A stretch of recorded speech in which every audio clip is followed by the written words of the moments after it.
देखिए इसमें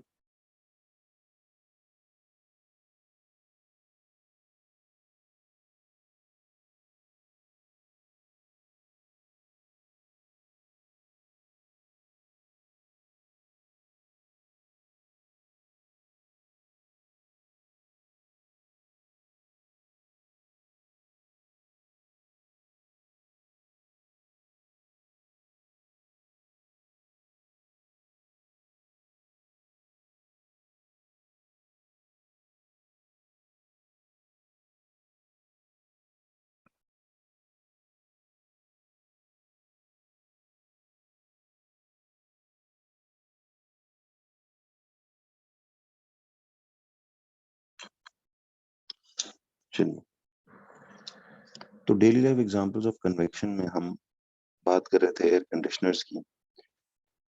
तो बच्चों हमारा पॉइंट ये था इधर कि देखिए air conditioners are always installed in the top part of the room.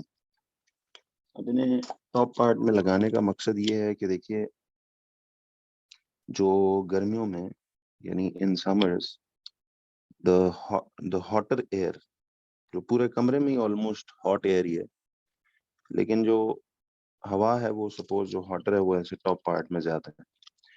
अब होता यह है कि देखिए एयर कंडीशनर का काम है कि इट कूल्स द एयर। ठीक है, वो हवा जो एयर कंडीशनर में जा रही है ये क्या करती है, इसके अंदर ना वो कोल्ड पाइप्स लगे होते हैं। आपने देखे होंगे अगर एयर कंडीशनर का कभी फ्रंट कवर ओपन किया जाए तो उसमें वो कॉपर के रेडिश पिंक से कॉपर कलर के पाइप्स होते हैं। ठीक है, अब होता यह है कि जब वो गर्म हवा अंदर इस एयर कंडीशनर के जाती है तो will it absorb the heat energy, या वो अपनी हीट एनर्जी जो है वो लूज कर देगी टू द कॉपर पाइप्स, क्या करेगी? तो यहाँ ना थोड़ा कन्वेक्शन एक दूसरे सेंस में हो रहा है। अब आपने ये समझना है जरा। देखिए अब होगा जी, लूज करेगी, एब्जॉर्ब नहीं करेगी। देखिए ये हॉटर एयर अंदर जा रही है। अब एयर कंडीशनर में कोल्ड पाइप्स हैं बहुत ऐसे। कभी इसका ये फ्रंट कवर आप खोल के देखें तो इसमें लंबे लंबे ऐसे कॉइल्ड कॉपर के पाइप्स होते हैं जिनमें कूलेंट गुजर रहा होता है। होता क्या है कि the air goes into the air conditioner, ठीक है, हॉट एयर, और वो अपनी हीट एनर्जी इस एसी को लूज करती है, जो कि फिर उस आउटडोर के जरिए बाहर हवा में वो हीट एनर्जी थ्रो कर दी जाती है। तो एयर कंडीशनर से ठंडी हवा बाहर निकल के आती है, कोल्ड एयर निकल के आती है। अब मेरा सवाल आपसे ये है कि एयर कंडीशनर के अंदर क्या हुआ? एयर कंडीशनर के अंदर the hot air loses its heat energy. चूंकि ये थोड़ा सा रिवर्स साइकिल है इसलिए इसको जरा हमें समझना पड़ेगा। ठीक है, तो हॉट एयर अंदर जाके अपनी हीट एनर्जी लूज कर देती है। It loses its heat energy to the cold copper pipes. ठीक है, जिसकी वजह से क्या होता है, अब मुझे बताइए, जब ये गर्म हवा अपनी हीट एनर्जी लूज कर देगी टू द कॉपर पाइप्स तो क्या हुआ होगा? हीट एनर्जी लूज किया कर दी जाए तो क्या एयर कॉन्ट्रैक्ट हो जाएगी या एक्सपैंड? जब गर्म हवा अपनी हीट एनर्जी लूज कर देगी तो क्या वो कॉन्ट्रैक्ट कर जाएगी या वो एक्सपैंड कर जाएगी? बिल्कुल, जबरदस्त। तो एसी के अंदर क्या होगा कि द एयर कॉन्ट्रैक्ट्स, जब वो अपनी हीट एनर्जी लूज करती है तो एयर कॉन्ट्रैक्ट्स। अच्छा, कॉन्ट्रैक्ट होने का क्या मतलब है? कि इट्स वॉल्यूम डिक्रीजेस या increases? What happens to its volume? बिल्कुल, इट्स वॉल्यूम डिक्रीजेस, इसका वॉल्यूम कम हो जाता है। अच्छा, वॉल्यूम जब कम होता है तो बताइए, the air contracts, its volume decreases. अब देखिए density is equal to mass upon volume है ना। वॉल्यूम कम होगा तो डेंसिटी क्या हो जाएगी उस हवा की? वॉल्यूम कम होगा तो डेंसिटी उस हवा की बढ़ जाएगी। तो इट्स डेंसिटी इंक्रीजेस, उस हवा की डेंसिटी बढ़ जाती है। और बच्चों अगर डेंसिटी बढ़ जाए तो क्या वो राइज करेगी या fall, sorry, will it become heavier या लाइटर? ये जो एसी से हवा बाहर निकल रही है ठंडी होकर, क्या वो लाइटर हो जाएगी या हेवियर? यस। तो इट बिकम्स हेवियर, वो हवा जो है it becomes heavier, it becomes heavier and sinks downwards. It becomes heavier and sinks downwards. It becomes heavier and sinks downwards. तो वो heavier हो जाती है और वो नीचे sink करती है। तो it becomes heavier and sinks downwards. फिर क्या होगा? तो ये जो हवा हैवी होके नीचे गिरी है, देखिए air conditioner is for people जो उसके कमरे में निचले पार्ट में बैठे हुए, वो कोल्डर एयर नीचे आती है, वो यहाँ इस कमरे में ऐसे पानी की तरह सपोज फिल होती जा रही है ठंडी हवा। तो वो जो जितनी भी फिर, अब ये जो कोल्ड एयर नीचे आई है तो रिलेटिवली वार्मर एयर उसकी जगह लेने ऊपर जाती है और फिर यही प्रोसेस एसी के अंदर होता है। तो एक क्या सेटअप हो रहा है? सी आई वॉचिंग, यहाँ भी एक कन्वेक्शनल करंट सेटअप हुआ कि नहीं? क्यों बच्चों? तो देखिए जैसे हीटर्स में हमने कहा था कि नीचे जो हवा है वो हीट अप होके राइज करती है, फिर ऊपर वाली कोल्डर एयर नीचे आके उसकी जगह लेती है और फिर हीटर उसे फिर राइज करता है। जी, ये इसके अंदर ये सारा सिस्टम हो रहा है एयर कंडीशनर के अंदर। दोबारा एक दफा देख लीजिए for people who just join. देखिए जैसे ही गर्म हवा एसी में जाती है तो द हॉट एयर लूजेस, अब वो गेन नहीं करती, जाहिर है गर्म हवा अंदर जा रही है तो वो अंदर जो एसी के कोल्ड कॉपर पाइप्स हैं वो अपनी हीट एनर्जी हवा उन पाइप्स को लूज कर देती है, तो वो हीट एनर्जी फिर वो आउटडोर यूनिट के जरिए हवा बाहर फेंक देती है। जिससे क्या होता है, जब हीट एनर्जी लूज होगी तो एयर कॉन्ट्रैक्ट कर जाएगी। कॉन्ट्रैक्ट का मतलब है उसका वॉल्यूम कम हो जाएगा। वॉल्यूम कम होने का मतलब है डेंसिटी बढ़ जाएगी। डेंसिटी बढ़ने का मतलब है वो हवा हेवियर हो जाएगी and it will sink downwards, वो ऐसे बाहर आके हेवी होके नीचे गिरे। ठीक बात है? तो इट विल सिंक डाउनवर्ड्स।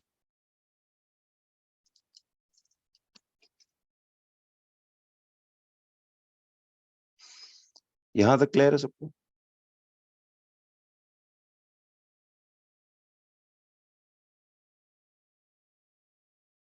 तो फिर क्या होगा कि वो वार्मर एयर जो इधर पहले से इधर बाकी जगहों पे वार्मर एयर है वो ऊपर जाके दोबारा एसी में जाएगी, यही प्रोसेस होगा। तो एक पूरे कमरे में कन्वेक्शनल करंट सेटअप होगा जिससे कमरा ठंडा होना है। तो यहाँ तक बच्चों आपको समझ में आ गई है कहानी के इस तरह से ये पूरा प्रोसेस होगा। अच्छा जी, तो अब बात ये थी,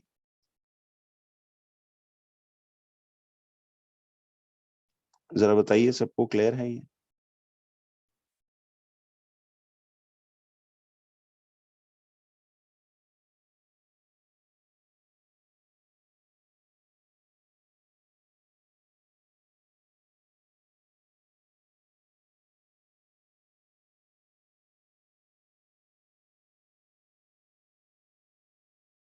चलो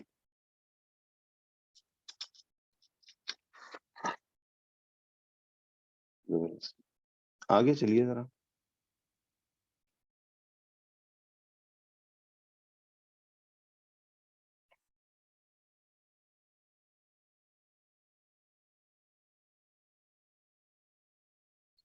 अब आ जाओ बच्चों, तीसरा जो एग्जाम्पल है कन्वेक्शन का। देखिए ये जो थर्ड एग्जाम्पल है ना,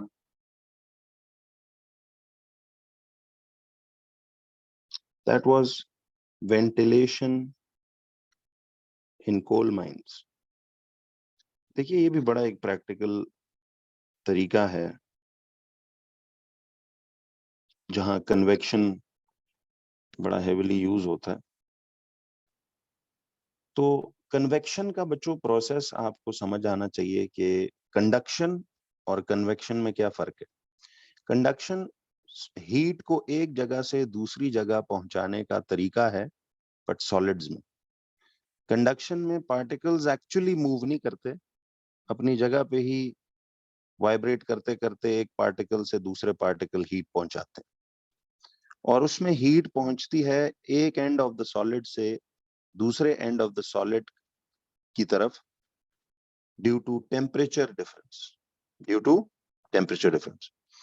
कन्वेक्शन में क्या होता है, कन्वेक्शन भी एक प्रोसेस है of transferring heat from one end of the liquid to the other end, but उसमें लिक्विड्स या गैसेस में कन्वेक्शन होती है, और उसमें पार्टिकल्स एक्चुअली हीट अप होके मूव कर जाते हैं दूसरे एंड पे, और फिर जो हैवियर वाले हैं वो नीचे, कोल्डर वाले नीचे आ जाते हैं। तो यहाँ पे heat due to density difference travel करती है। तो ये बिल्कुल वाज़ेह फर्क आपको उम्मीद है कि पता होनी चाहिए अब। तो अब हम आते हैं जी के कोल माइंस के अंदर वेंटिलेशन कैसे होती है। बच्चों ये जितने भी ना, अभी ये 2-3 चैप्टर फिजिक्स के रह गए हैं, और एक वो बस वेक्टर स्केलर्स वाला मैंने वो जो वेक्टर डायग्राम फिजिक्स का सिखाना है, ठीक है, और एक सीआरओ की रीडिंग्स लेना, ये बहुत इजी काम रहेगा। मैं तो पिछला इंशाल्लाह आप जरा चीजों को रिवाइज करेंगे तो बहुत आसानी से हो जाएगा। नहीं वो मैं आपको करके बताऊंगा इंशाल्लाह, नहीं वो टफ नहीं होते, एमसीक्यूज थर्मल के बहुत इजी हैं, विल डू इट तो क्लियर हो जाएगा। ठीक। तो इंशाल्लाह जी मैंने आपको क्लियरली बताया हुआ है, 1 जुलाई से आपके साथ मैं 2020 मई जून की ईयरली से स्टार्ट लेके रिवर्स जाऊंगा। मैथ्स के जो जीसी वालों के P2 और आईजी वालों का P4, वन एक एक पर्चा वो रोज डिस्कस होगा लिख लिख के।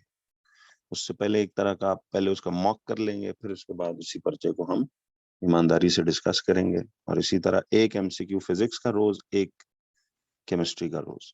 तो ये मेरा काम होगा उस 1 जुलाई से ऑनवर्ड। तो टोटल हमने 12 सेशंस करने, यस 1 पेपर पर डे इंशाल्लाह। तो 2-2.5 घंटे की क्लास में आपका मैं घंटा मैथ्स करूंगा, घंटा फिजिक्स, और इस तरह 2.5 से 3 हम कर लेंगे। उस वक्त तो जाहिर है फिर सिर्फ प्रैक्टिस ही करनी होगी।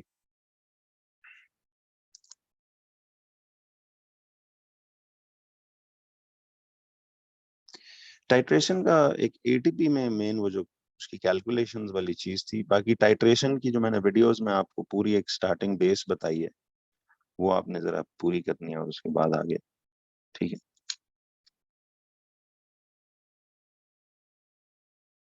तो बस कैलकुलेशंस वाला पार्ट मैं उसमें कर दूंगा।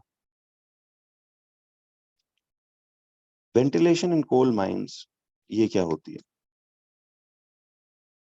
देखिए बच्चों, वेंटिलेशन इन कोल माइंस जो है,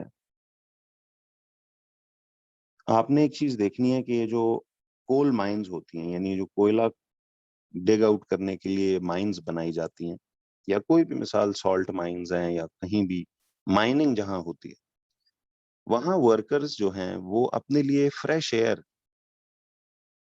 उस माइन के अंदर ताजा हवा लाने का क्या प्रोसेस करते हैं। देखिए अब प्रोसेस तो बड़ा सिंपल सा है, जरा देखिएगा। प्रोसेस ये है कि देखिए फर्ज कीजिए कि ये एक फॉर एग्जांपल, ठीक है, ये एक ऐसे लैंड मैस है, ठीक है, एक जमीन है। माइंस जो हैं सपोज ऐसे, यूं, ये सारा लैंड मैस है, ठीक है, ये भी लैंड है, और ये भी सारी लैंड है। माइन ऐसे ही डिग आउट होती है ना, कि बस एक तरफ से आप ऐसे खुदाई शुरू कर देते हो, ठीक है, एक तरफ से आप ऐसे खुदाई शुरू कर देते हैं और इस साइड से ये जाना शुरू कर देता है इसमें। तो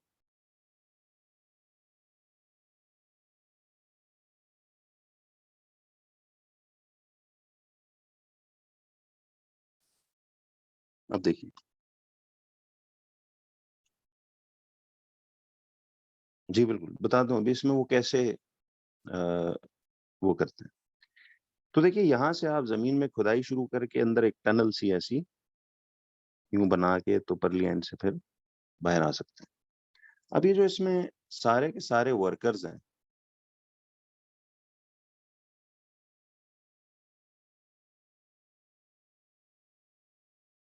ठीक है, तो अब देखिए ये वर्कर्स अंदर सपोज माइन में काम कर रहे हैं, how will we make sure कि इनको फ्रेश एयर मिले। अब इसके लिए ना एक बड़ी सिंपल सी टेक्निक बनाई गई है जिसमें कन्वेक्शन का रोल है। देखिए वर्कर्स करते पता है क्या है, ये इधर ना एक किनारे पे इधर एक आग सी, एक फायर सेटअप कर देते हैं, लकड़ियां लगा के, सपोज ये लकड़ियां लगा के इधर वो यहाँ एक आग लगा लेते हैं।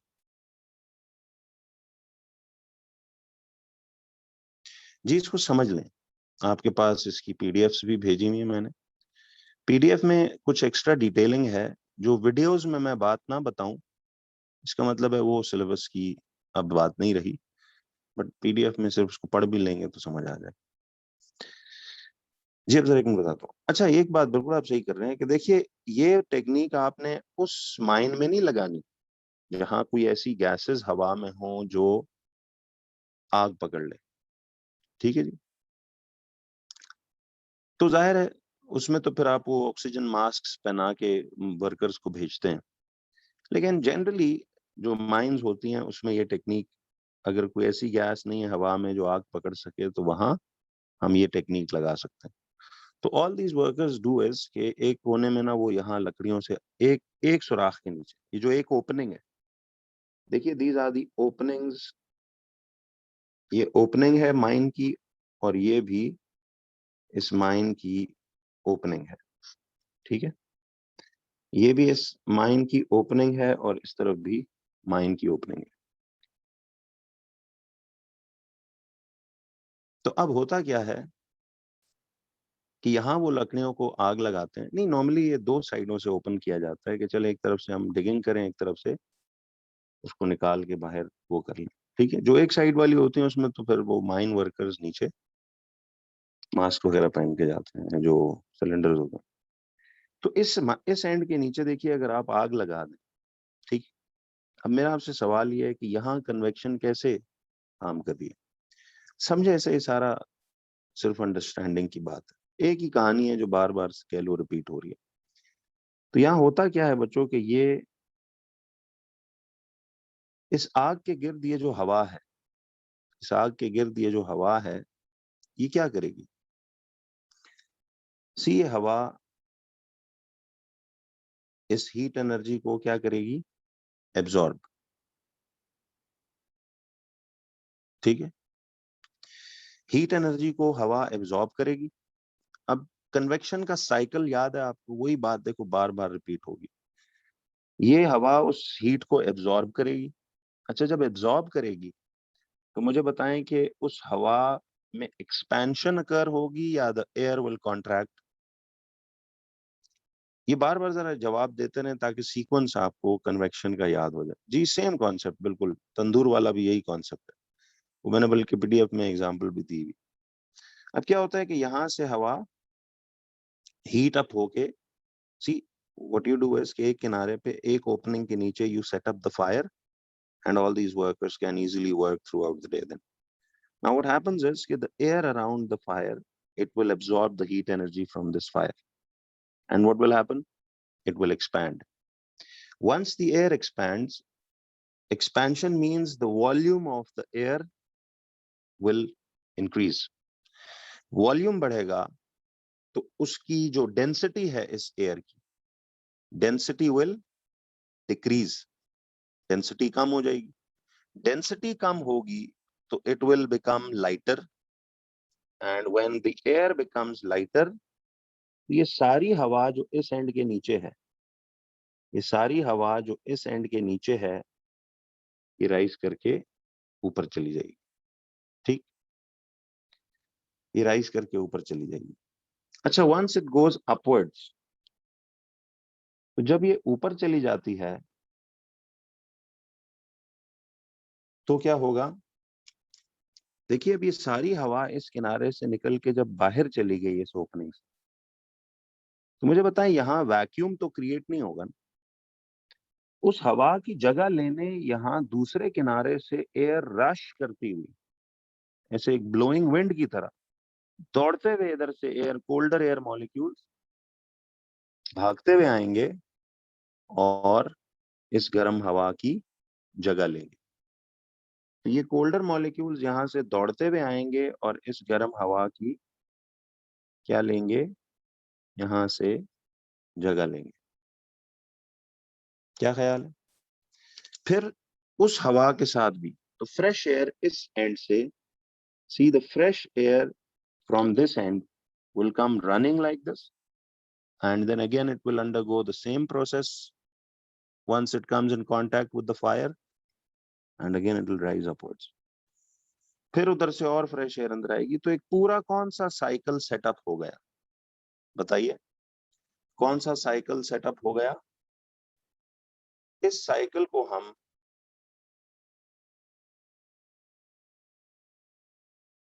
कन ना ना कन्वेंशनल नहीं, कन्वेंशनल करंट होता है, वो तो इलेक्ट्रिसिटी में पड़ा था। यहाँ कन्वेक्शनल साइकिल या कन्वेक्शनल करंट सेटअप हो जाएगा। जी, दोबारा समझते। देखिए, मैं ये कह रहा हूं कि जो माइंस होती हैं, जहां पे माइंस में वर्कर्स काम कर रहे हैं, how do we make sure कि यार ये माइन के वर्कर्स को ताजा हवा सांस लेने के लिए मिले?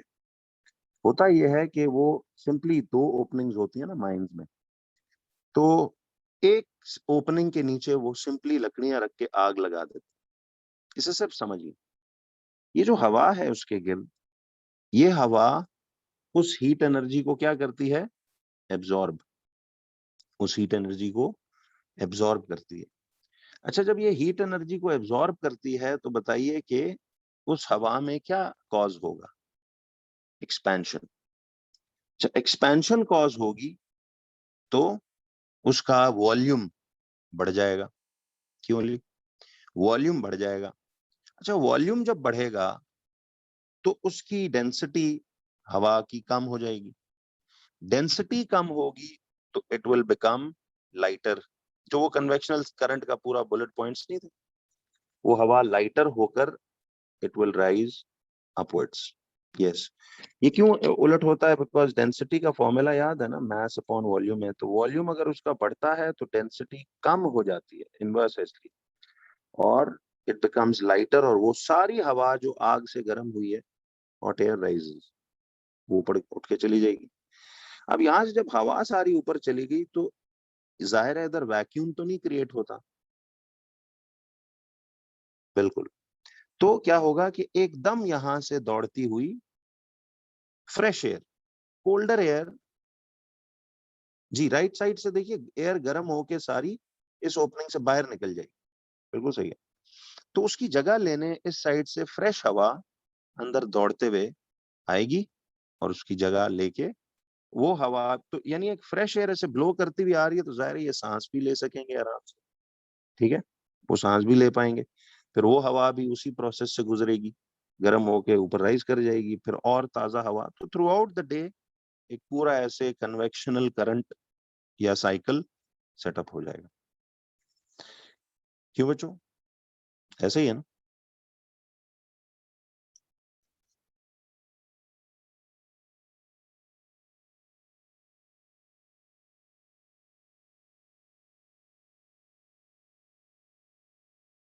चलिए, तो ये इस तरह दे मेक श्योर कि the workers get fresh air.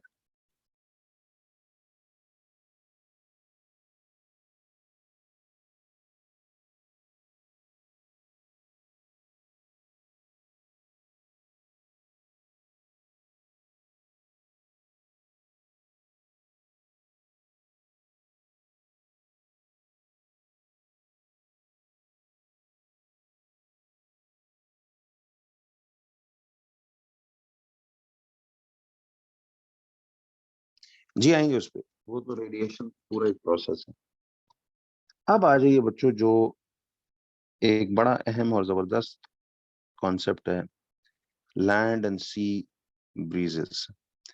देखिए ये जो टॉपिक्स आप अभी पढ़ रहे हो ना थर्मल में, इन्हें अपार्ट फ्रॉम नंबरों के बात के अलावा जरा अपनी कॉन्सेप्चुअल उसके लिए भी आप जरूर देखें, ताकि थोड़ा बंदे का दिमाग खुलता है कि अच्छा यार इस तरह चीजें साइंस वर्क करती है। तो लैंड एंड सी ब्रीजेस एक बड़ा अहम कॉन्सेप्ट है, ठीक है जी। तो अब आ जाइए जरा नेक्स्ट में, लैंड एंड सी ब्रीजेस। तो अब तो इंशाल्लाह देखिएगा कोई इतना काम है ही नहीं ना, आपका एमसीक्यू स्टाइल का पेपर होगा सारा, तो सिर्फ एमसीक्यूज जैसे हर साल आते हैं बिल्कुल वही, सिर्फ उसका थ्योरी और एटीपी पार्ट अभी नहीं हो रहा। तो बहुत इजी होता है एमसीक्यूज में तो आपको लॉजिक लगाना, उसमें सिर्फ शॉर्टकट्स आपको मजीद और इम्प्रूव कराऊंगा कि चीजों को और अच्छे अंदाज में कैसे आप देख सकते हैं, ठीक है। लैंड एंड सी ब्रीजेस पे बच्चों आइए जरा।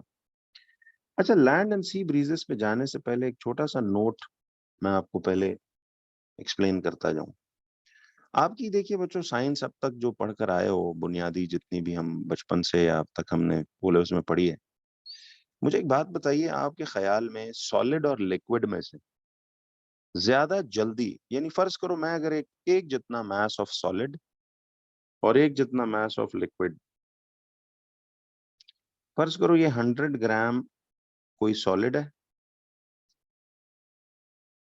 और यहाँ पे 100 ग्राम कोई लिक्विड है। एक तरफ 100 ग्राम ऑफ सॉलिड है और एक तरफ 100 ग्राम ऑफ लिक्विड है। मैं इन दोनों को हीट करता हूँ, एक तरफ 100 ग्राम ऑफ सॉलिड है और एक तरफ 100 ग्राम लिक्विड है, मैं दोनों को हीट करता हूँ। जरा मुझे बताइएगा कि एक तरफ 100 ग्राम ऑफ सॉलिड है और एक तरफ 100 ग्राम ऑफ लिक्विड है, दोनों को मैं हीट करता हूँ, मास भी सेम है फर्ज करो, दोनों को मैं हीट करता हूँ फॉर 1 आवर। जरा बताइए 1 घंटे बाद कौन ज्यादा हॉटर होगा? अब लैंड एंड सी ब्रीजेस में ये कॉन्सेप्ट पहले समझो। देखिए एक तरफ 100 ग्राम ऑफ अ सॉलिड है, एक तरफ 100 ग्राम ऑफ अ लिक्विड है, ठीक है जी। इनिशियली ये भी 25 डिग्री सेल्सियस है इसका बॉडी टेम्परेचर, और इस पानी का भी इनिशियली 25 डिग्री सेल्सियस है बॉडी टेम्परेचर। जरा मुझे बताइए 1 घंटे की हीटिंग के बाद, 1 घंटे की हीटिंग के बाद किसका फाइनल टेम्परेचर ज्यादा होगा, दिस सॉलिड और दिस लिक्विड? बिल्कुल, देखिए मेजॉरिटी ने जवाब दुरुस्त दिया है, सॉलिड इसका आंसर है। लिक्विड जो लोग सोच रहे हो, मैं आपको लॉजिक भी देता हूं कि ऐसा क्यों है। नोटेबल बात यह है कि देखिए solids always heat up faster than the liquids. आप ये कुछ भी लिखो मत, आपके पास पीडीएफ्स में सारी कहानी पहुंची हुई है, इसको सिर्फ समझना है और फिर नोट्स को, वो बहुत नीट लिखे हुए हैं, फिर आप याद भी रख सकते हैं। तो solids always heat up faster than the liquids, ऐसे ही है जी। तो जो बच्चे लिक्विड आंसर दे रहे थे, आपको कुछ लॉजिक अब रिलेट हो रही है कि ये क्यों ऐसा हो रहा है? देखिए ये इसलिए ऐसा बच्चों हो रहा था, जरा ध्यान देना, ये इसलिए ऐसे हो रहा था कि देखिए सॉलिड्स में पार्टिकल्स क्लोजर टुगेदर होते हैं या फार अपार्ट, करीब करीब होते हैं। जब वो करीब करीब होंगे सॉलिड्स में, तो एनर्जी एक पार्टिकल से दूसरे पार्टिकल पहुंचने में कम टाइम लगेगा ना। देखिए सॉलिड्स के पार्टिकल्स, तो इनकी पार्टिकल्स की अरेंजमेंट होती है। जब आप एक एंड को हीट करते थे, वो एक पार्टिकल दूसरे पार्टिकल तक एनर्जी पहुंचाने में टाइम नहीं लगता, क्योंकि they are closer together. Liquids में क्या होता है कि पार्टिकल्स एक दूसरे से दूर दूर होते हैं, तो हीट एक पार्टिकल से दूसरे तक पहुंचने में और फिर दूसरे से तीसरे तक पहुंचने में टाइम लगता है। इसलिए अगर मैं एक ही घंटा इसे भी हीट करूं और इसे भी, तो इसका टेम्परेचर जल्दी जल्दी राइज करेगा और लिक्विड का टेम्परेचर स्लोली स्लोली। क्यों जी? अब क्लियर हो गया ना? तो प्लीज बताइए, जितने बच्चे, 2-3 लोग लिक्विड का कह रहे थे, तो I hope it's clear now. चलिए,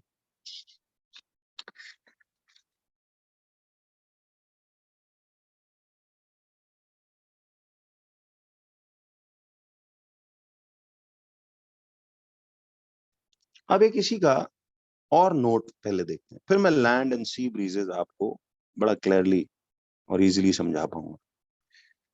अब फर्ज कीजिए बच्चों, आपके पास इधर ये भी 100 ग्राम ऑफ सॉलिड है कोई, और इधर आपके पास 100 ग्राम ऑफ लिक्विड है कोई। ठीक, इनिशियली इसका टेम्परेचर भी 100 डिग्री सेल्सियस है और इसका भी 100 डिग्री सेल्सियस है। ये इनका सपोज इनिशियल टेम्परेचर है, यानी हमने इन्हें हीट करके दोनों को 100 डिग्री पे ले आए।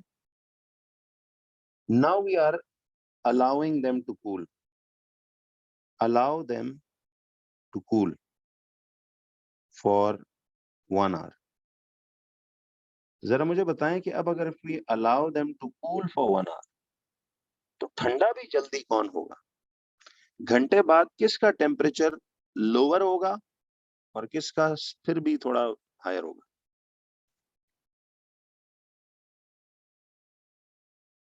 तो अब देखिए, फिर 2-3 लोग ये गलती कर रहे हैं। तो नोट क्या था कि सॉलिड्स कूल डाउन, या आप डेली लाइफ में तजुर्बा करके देख सकते हैं बेशक, कि solids cool down faster than liquids. ये भी एक नोटेबल बात है कि देखिए सॉलिड्स हीट अप भी फास्टर होते हैं दैन लिक्विड्स, और सॉलिड्स कूल डाउन भी फास्टर होते हैं देन लिक्विड्स। तो आप अगर कभी तजुर्बा करके देखें किसी सॉलिड, देखिए मिसाल, आप एक सॉलिड सरिये का रॉड, ठीक है जी, और एक मिसाल 100 ग्राम पानी, 100 ग्राम सॉलिड रॉड और 100 ग्राम पानी, दोनों को एक टेम्परेचर पे, मतलब दोनों एक जैसे गर्म है, और आप उन्हें अलाउ करते हैं टू कूल। तो आप मुझे बताइए कि जब आप उन्हें अलाउ करेंगे ठंडा होने के लिए, तो कौन जल्दी कूल डाउन होगा? यस, रॉड जल्दी कूल डाउन होगा। तो सॉलिड्स हीट अप भी फास्टर करते हैं और कूल डाउन भी तेजी से होता है कंपेयर टू लिक्विड्स। क्यों बच्चों? अब ये कहानी दिमाग में रखकर आपने लैंड एंड सी ब्रीजेस, यार ये जो बच्चों समंदरी हवाएं चलती हैं दिन भर, आपने अब जरा ये चीज को, इसकी जरा स्टोरी को थोड़ा समझ के जाना है।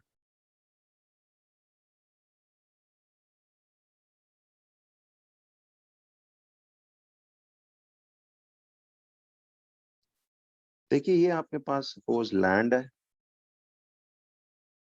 और ये आपके पास सी है।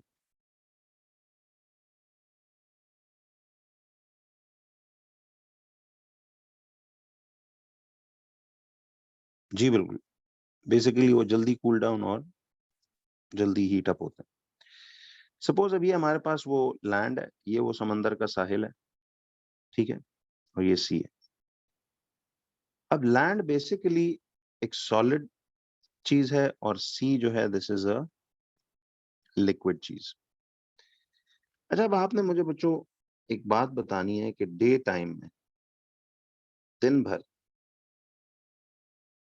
आपको क्या लगता है कि दिन के टाइम समंदर में हवाओं की डायरेक्शन, ब्रीज कहते हैं उस हवा को, जो समंदर के साहिल पे आप खड़े हो जाएं तो आपने देखा ना कि एक हवा चलती है throughout. What is the direction of the breeze normally at day time? Breeze की डायरेक्शन क्या सी से लैंड की तरफ होती है या लैंड से सी की तरफ?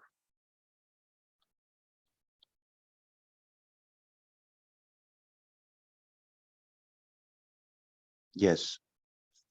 तो एट डे टाइम ये जहन में आपने रखना है कि डे टाइम के अंदर, डे टाइम में direction of the breeze is from the sea towards the land.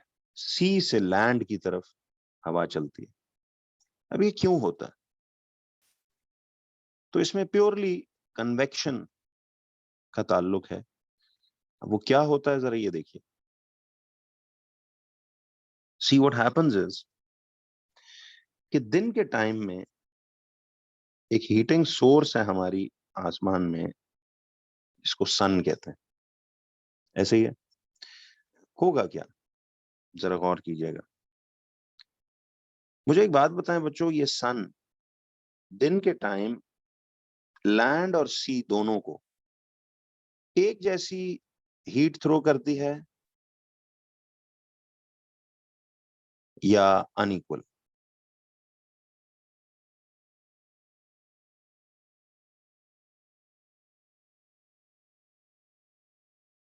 Equal. तो देखिए यहां से समंदर और यहां से लैंड, दोनों को वो इक्वल हीट थ्रो करती है. ठीक है जी.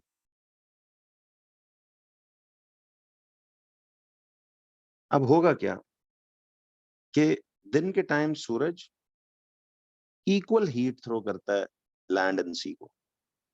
लेकिन मुझे ये बताइए कि कौन उस हीट की वजह से जल्दी हीट अप होगा?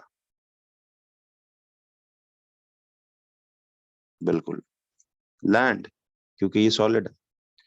Land starts heating up quicker compare to the sea. तो लैंड जल्दी जल्दी हीट अप होता जाता है और सी आहिस्ता आहिस्ता. अब क्या होगा, जरा ये देखिए. अब हवा जो है ना जी, देखिए एयर पार्टिकल्स, गौर कीजिए, हवा तो हर जगह है, ऐसे समंदर के ऊपर भी है और लैंड के ऊपर.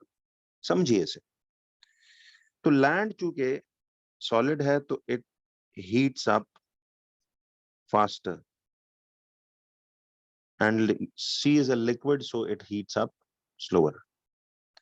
तो मुझे एक बात बताओ कि वो हवा जो इस लैंड के साथ इन कांटेक्ट है, वो हवा जो इस लैंड के साथ इन कांटेक्ट है, जी मैं बताता हूँ इसका जी, जवाब देता हूँ इसका. पहले जरा ये देख लें. तो होता यह है कि the land it heats up quicker compare to the sea. अब देखिए जो हवा लैंड के साथ इन कांटेक्ट है, जो हवा लैंड के साथ इन कांटेक्ट है, ये हवा क्या करती है बताइए? ये हवा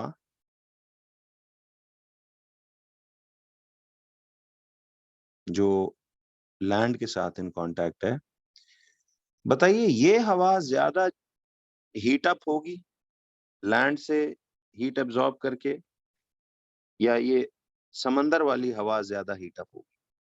बोलो. लैंड वाली. बिल्कुल सही है. तो अब होता क्या है कि चूंकि लैंड जो है वो बहुत ज्यादा हीट अप हो रहा है फास्टर, तो the air in contact with the land, the air in contact with the land क्या करेगी? This will absorb heat energy. क्या करेगी? ये एब्जॉर्ब करेगी हीट एनर्जी. जब ये हीट एनर्जी एब्जॉर्ब करेगी तो इसमें क्या अकर होगा? एक्सपेंशन या कॉन्ट्रैक्शन? बोलो.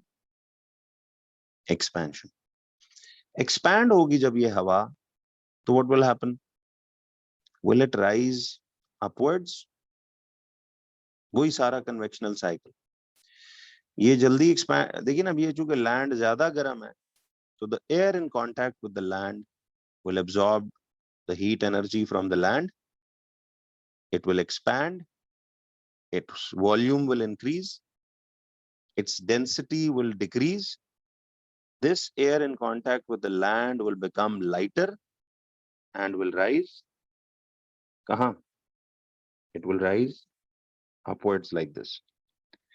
जब ये लैंड वाली हवा राइज करके गर्म होके राइज अपवर्ड्स कर जाएगी, तो मुझे बताइए यहां वैक्यूम तो क्रिएट नहीं होगा ना।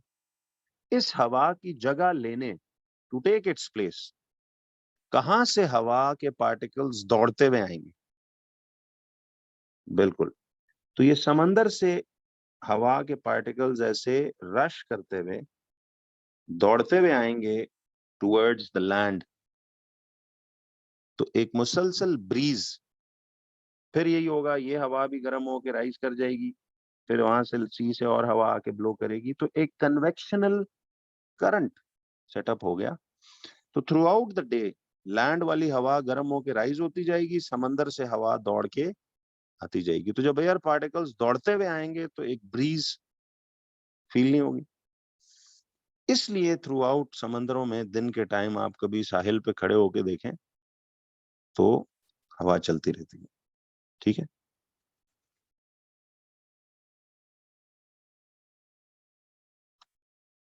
क्यों जी, कुछ साइंस समझ में आई इसकी, ये क्यों होता है? जी मैं दोबारा करता हूँ, एक दफा इसको पूरा दोबारा एक्सप्लेन करेंगे, जरा इसको समझेंगे, बिकॉज इस पे आपको कॉन्सेप्ट क्लियर होना चाहिए। देखिए, मैं ये कह रहा था कि दिन के टाइम हीटिंग सोर्स है हमारा सन। सूरज जो है वो सी को भी और लैंड को भी, दोनों को बराबर हीट थ्रो कर रहा है कि नहीं? लेकिन दोनों में से, लैंड और सी में से कंपैरेटिवली समंदर, सॉरी लैंड जो है, चूंकि सॉलिड है, ये ज्यादा जल्दी हीट अप होना शुरू हो जाता है। ठीक है, कंपेयर टू सी, सी बड़ा स्लोली हीट पकड़ना शुरू करता है क्योंकि लिक्विड है। लैंड बड़ा जल्दी जल्दी हीट अप होना शुरू हो जाता है। तो लैंड बहुत हॉटर मैस होगा थोड़ी देर बाद कंपेयर टू द सी। तो चूंकि ये हॉटर मैस है, तो जो हवा लैंड से इन कांटेक्ट, वो इस लैंड से हीट एब्जॉर्ब करेगी, उस हवा में एक्सपेंशन कॉज होगी, उसका वॉल्यूम बढ़ेगा, वही पॉइंट्स, उसका डेंसिटी कम होगा, एंड वो हवा लाइटर होके राइज अपवर्ड्स कर जाएगी। ठीक है जी, वो हवा लाइटर होके राइज अपवर्ड्स कर जाएगी। यहां तक तो क्लियर है? तो वो हवा जब राइज करके ऊपर चली जाएगी, तो मुझे एक बात बताइए, उसकी जगह लेने, इस हवा की जगह लेने यहां से एयर ब्लो करेगी। जी बिल्कुल, हवा गर्म होके तो राइज कर जाती है ना हमेशा, वही जैसे कन्वेक्शन हर दफा हम नहीं पढ़ रहे, वो राइज करके ऊपर चली जाएगी। इसकी जगह लेने यहां से ठंडी हवा दौड़ते हुए इस जगह यहां आ जाएगी। ठीक है,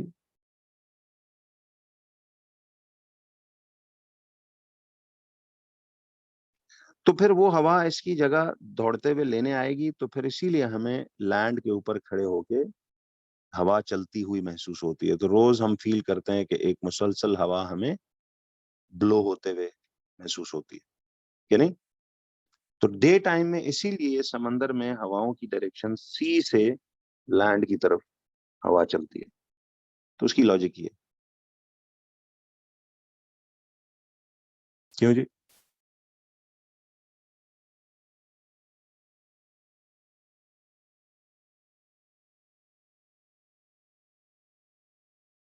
ये बिल्कुल बच्चों अब सही क्लियर हो गया एवरीवन?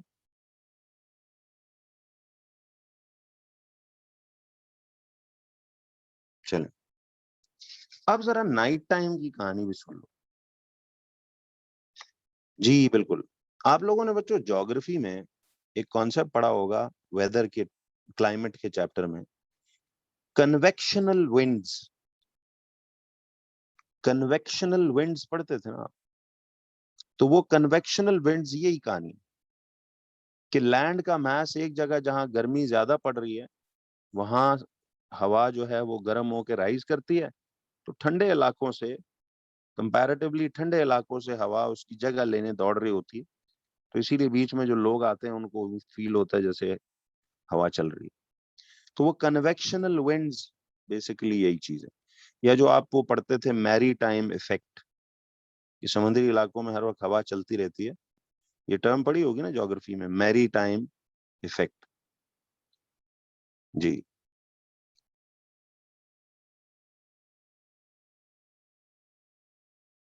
हाँ जी बिल्कुल। तो अब आ जाओ कि अच्छा ये लिखना नहीं है, ये मैंने आपको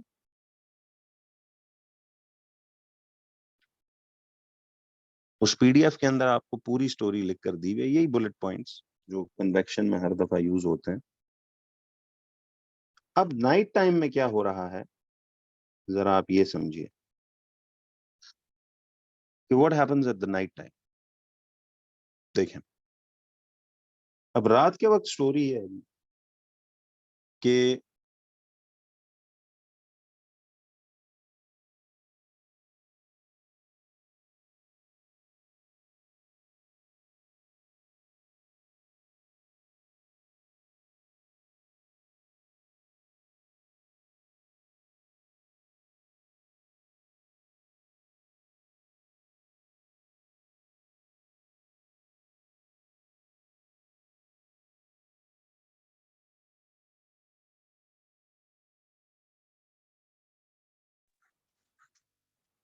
जी बच्चों, अब रात के टाइम क्या कहानी है जी। देखिए रात के टाइम ये लैंड है और ये सी है। अगेन जरा सुनना, मुझे ये बताइए बच्चों कि रात के टाइम तो कोई हीटिंग सोर्स यानी सन नहीं है। तो जैसे ही आपने देखा होगा जितने भी ये साहिली या कोस्टल एरियाज हैं, इनमें इसीलिए ना रात को इतनी ठंड भी नहीं होती। जरा देखिएगा कैसे, तो जो आपकी हीटिंग सोर्स थी यानी द सन, जब मगरिब के टाइम वो सूरज डिसअपेयर हो जाता, ठीक है, देखिए जब रात के वक्त वो सूरज डिसअपेयर हो जाता है, तो अब मुझे बताओ क्या land and sea heat up होना शुरू होंगे या कूल डाउन।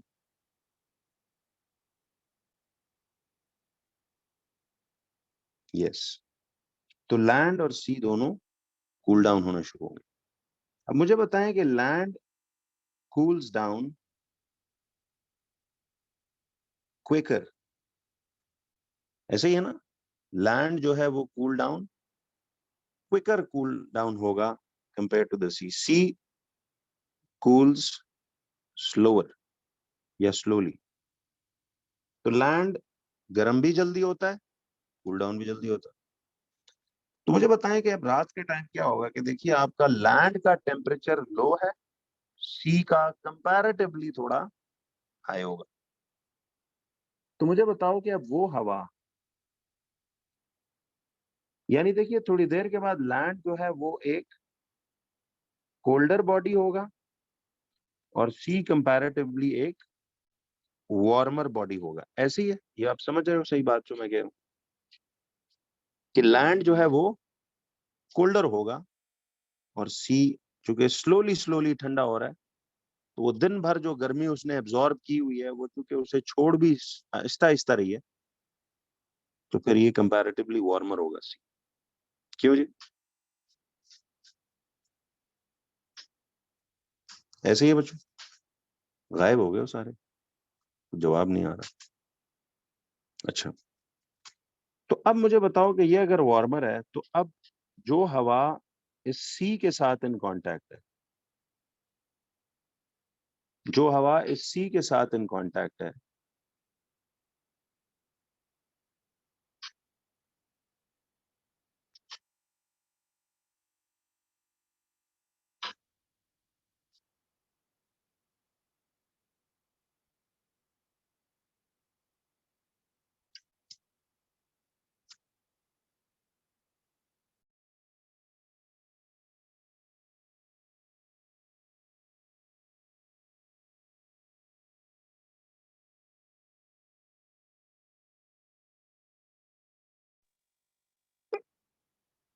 अच्छा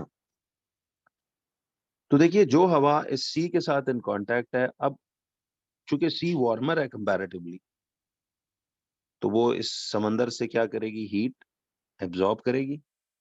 ठीक है, जब ये हीट एब्जॉर्ब करेगी तो वही होगा, इट विल एक्सपैंड। एक्सपैंड होने से इसका वॉल्यूम बढ़ेगा, वॉल्यूम बढ़ने से इसकी डेंसिटी कम होगी, डेंसिटी कम होने से ये लाइटर हो जाएगा, लाइटर होने से विल राइज अपवर्ड्स। अब ये हवा जब राइज अपवर्ड कर जाएगी तो इस हवा की जगह लेने, अब ये लैंड से हवा ब्लो करते हुए, लैंड से हवा ब्लो करते हुए टुवर्ड्स द सी जाएगी। ऐसे ही है क्यों जी?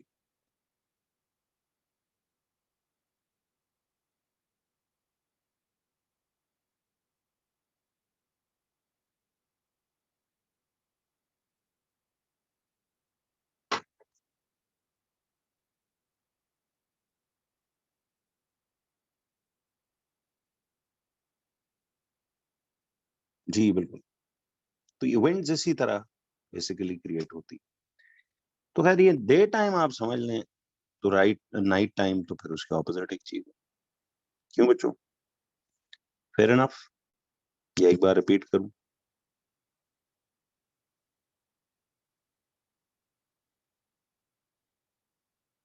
नहीं, इस ड्राउनिंग का तो इससे कोई ताल्लुक नहीं। वो तो जो स्विमिंग नहीं आती वो तो दिन में भी डूबेगा, रात को भी डूबेगा। कि नहीं?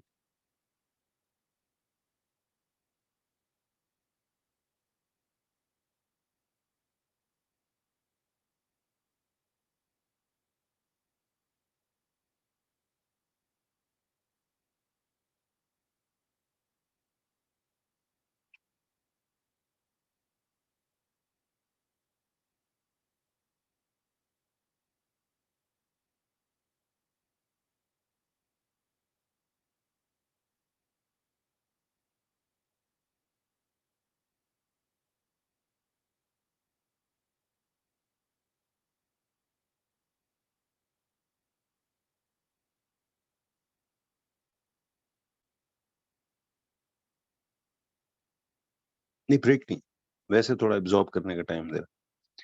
तो ये लैंड एंड सी ब्रीजेस का जी डे और नाइट टाइम का कॉन्सेप्ट है। अब जरा एक छोटा सा एक्सपेरिमेंट है विजुअली।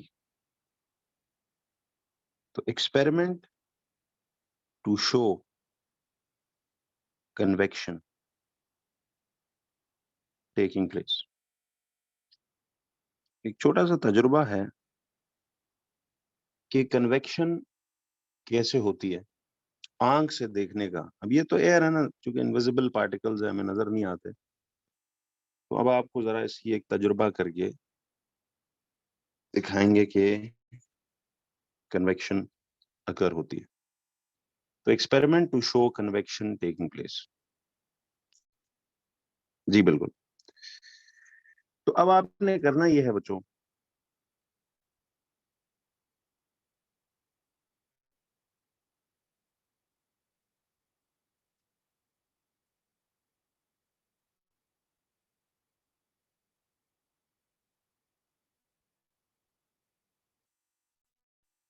देखिए ये हमारे पास सपोज पानी है। एक कंटेनर में आपने पानी लिया, ठीक है, और इस किनारे पे ना आपने एक सॉलिड पीस रख दिया, आपने एक सॉलिड पीस रख दिया।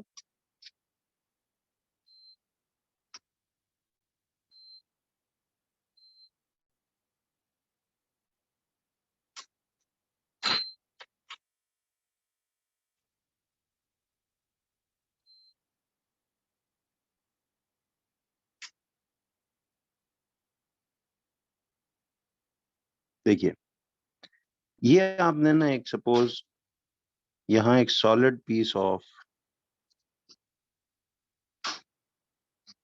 पोटेशियम पर मैंगनेट KMnO4। तो आपको याद है KMnO4 का सॉलिड पीस है, तो ये एक पर्पल कलर का सॉलिड पीस होता है। ठीक है, इसका पर्पल कलर होता है। अब ये कलर हमने ऐड किया है ताकि एक आंख को नजर आ जाए। तो अब देखिए, तो यहाँ आपने एक कॉर्नर पे सॉलिड पीस पोटेशियम पर मैंगनेट का रखा और आप बिल्कुल इसके नीचे एक फ्लेम लगा के हीट करते हो। क्या होगा? होता ये है कि जैसे ही आप इसके नीचे एक फ्लेम लगा के हीट करते हो, तो सी ये जो सारी की सारी हवा है, ये जो सारी की सारी हवा है, व्हाट वुड इट डू? ये यहां से, सॉरी हवा कह रहा हूं, ये जो पानी है, जब आप हीट दोगे तो इस KMnO4 पीस के साथ साथ असल में तो ये पानी जो इसके इर्द गिर्द है, ये पानी भी तो क्या हो रहा है? हीट अप होगा। पानी हीट अप होगा। अच्छा, जब ये पानी हीट अप होगा तो मुझे बताइए कि इसके साथ, इस पानी के साथ वही कन्वेक्शनल करंट सेटअप नहीं होगा, यानी वही कन्वेक्शन नहीं होगी कि वो पानी क्या करेगा, हीट करके एक्सपैंड करेगा, एक्सपैंड से वॉल्यूम बढ़ेगा, वॉल्यूम बढ़ेगा तो डेंसिटी कम होगी, डेंसिटी कम होगी तो इट विल बिकम लाइटर, और लाइटर होके इट विल राइज अपवर्ड्स, तो ऐसे ऊपर राइज कर जाएगा। अच्छा, जब ये राइज करेगा तो मुझे एक बात बताइए, क्या होगा? ये जब राइज करके ऊपर जाएगा तो लाइटर होके ये राइज करके ऊपर चला गया। अब जब ये पानी ऊपर जा रहा होगा तो KMnO4 पानी में एक सॉल्युबल चीज है ना, तो ये KMnO4 भी तो पानी अपने साथ डिसॉल्व करके जब ऊपर ले जा रहा होगा ना, तो आपको ऐसे पर्पलिश कलर के, ये पर्पल कलर ऐसे राइज करता हुआ यूं नजर आएगा। तो पर्पल कलर लेफ्ट या राइट मूव नहीं करेगा या वहीं नहीं खड़ा रहेगा। बेसिकली ये पानी जब हीट अप होके ऊपर राइज करेगा तो अपने साथ ये KMnO4 को भी डिसॉल्व करते हुए ऊपर लेकर जाएगा। समझ रहे हैं? तो जब ये पर्पल कलर ऐसे पानी में ना, ऐसे पर्पल कलर की स्ट्रैंड्स ऐसे ऊपर राइज करती नजर आएंगी और फिर ये पर्पल कलर ऐसे फैलना शुरू होगा थ्रू आउट ऊपर राइज करते हुए, तो इस ऊपर जाने की वजह से हमें यूं महसूस होगा कि जी कन्वेक्शन अपवर्ड्स ही होती है हमेशा। तो ये एक बेसिक सा एक्सपेरिमेंट है जिसमें कन्वेक्शन को आंखों से देखा जा सकता है। बहुत सी बात है। क्यों जी? इजी टॉपिक्स है। तो मैं इसलिए कह रहा था, देखिए कि थर्मल टाइप काम ये बहुत इजी चीजें हैं, कोई नहीं इतनी साइंस, समझना पड़ेगा बस। हो गया जी? जी बिल्कुल, एसीज और हीटर्स मैंने जब कल कराए भी थे, वो कन्वेक्शन की ही एग्जांपल्स हैं। क्यों बच्चों? तो ये इस तरह से आप कन्वेक्शन को आंखों से देख सकते हो। यहाँ बच्चों आपका कन्वेक्शन का पूरा टॉपिक मुकम्मल होता है। 5 एक मिनट की ब्रेक लेते हैं जी। उसके बाद मैं रेडिएशन, जो इस चैप्टर का आखिरी पोर्शन है, वो करता हूँ।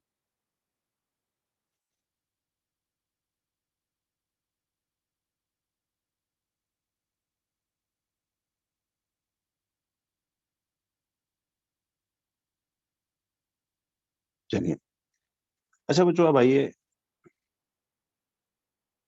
रेडिएशन के प्रोसेस पे।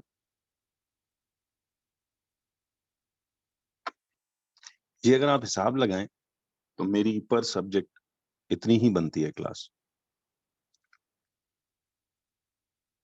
तो आइए जी रेडिएशन पे। अच्छा बच्चों, अब रेडिएशन का जो प्रोसेस है, ठीक है,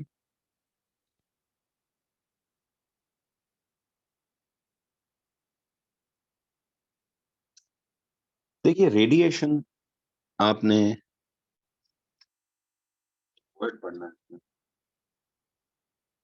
कि रेडिएशन के लिए ना एक नोट याद रखते हैं। मुझे एक बात बताओ, जवाब देना जरा, कंडक्शन के लिए कैसा मीडियम चाहिए? देखिए, कंडक्शन के लिए a solid medium is required. Convection के लिए कैसा मीडियम चाहिए? A liquid या gaseous medium is required. तो सॉलिड के लिए, कंडक्शन के लिए सॉलिड मीडियम इज रिक्वायर्ड, और कन्वेक्शन के लिए लिक्विड या gaseous medium is required. Radiation के लिए कैसा मीडियम इज रिक्वायर्ड? रेडिएशन के लिए याद रखिए, नो मीडियम इज रिक्वायर्ड। देखिए बच्चों, वैक्यूम वो नहीं है, मीडियम नहीं है, नो मीडियम इज रिक्वायर्ड। इसका मतलब है कि मीडियम हो या ना हो, ये मैं टेक्सटिंग लैंग्वेज में लिख रहा हूं, मीडियम हो या ना हो, रेडिएशंस विल ट्रेवल। तो मीडियम हो या ना हो, रेडिएशन होगी। कंडक्शन नहीं हो सकती अगर सॉलिड मीडियम नहीं है। कन्वेक्शन नहीं हो सकती अगर लिक्विड या गैसियस मीडियम नहीं है। बट रेडिएशन, मीडियम हो या ना हो, मीडियम हो या ना हो, रेडिएशंस ट्रैवल करती है। जी बिल्कुल, मैं बताता हूं। तो इसीलिए हम कहते हैं कि देखिए, चाहे वैक्यूम हो, चाहे आगे कोई एयर आ जाए, रेडिएशन होनी। देखिए बच्चों, ये जो सूरज से हमारी अर्थ तक, सूरज से अर्थ तक हीट जो पहुंचती है, सूरज से अर्थ के दरमियान तो कौन सा मीडियम है? कोई मीडियम नहीं है, वैक्यूम है। वैक्यूम का मतलब है बीच में ना सॉलिड है, ना लिक्विड है, ना गैस है, खाली एक खला है। बताइए कि सूरज से जो गर्मी, रेज जो हम तक रेडिएशंस पहुंचती हैं, वो इसी रेडिएशन प्रोसेस के जरिए तो पहुंचती हैं, ठीक है? तो जी बिल्कुल आएंगे अब। तो रेडिएशन की जो डेफिनेशन है, देखिए रेडिएशन की जो डेफिनेशन है वो क्या है? रेडिएशन की डेफिनेशन, रेडिएशन हम कहते हैं it is a process in which heat is transferred. Heat is transferred from one point to the other. It's a process in which heat is transferred from one point to the other without the help of a medium in the form of waves. तो देखिए, radiation एक ऐसा process है बच्चों कि जिसमें heat transfer होती है from one point two the other. तो ये तीनों प्रोसेसेस हैं हीट को एक जगह से दूसरी जगह पहुंचाने के, conduction, convection, radiation. Conduction solids में होती है, without the actual movement of the particles होती है, ड्यू टू टेम्परेचर डिफरेंस होती है। कन्वेक्शन जो है ये लिक्विड्स में या गैसेस में हीट को एक जगह से दूसरी जगह पहुंचाने का तरीका है। इसमें पार्टिकल्स एक्चुअली मूव करते हैं और डेंसिटी डिफरेंस की वजह से। रेडिएशन एक ऐसा अमल है जिसमें पार्टिकल्स बेसिकली एक जगह से दूसरी जगह हीट पहुंच जाते हैं without the help of a medium in the form of waves.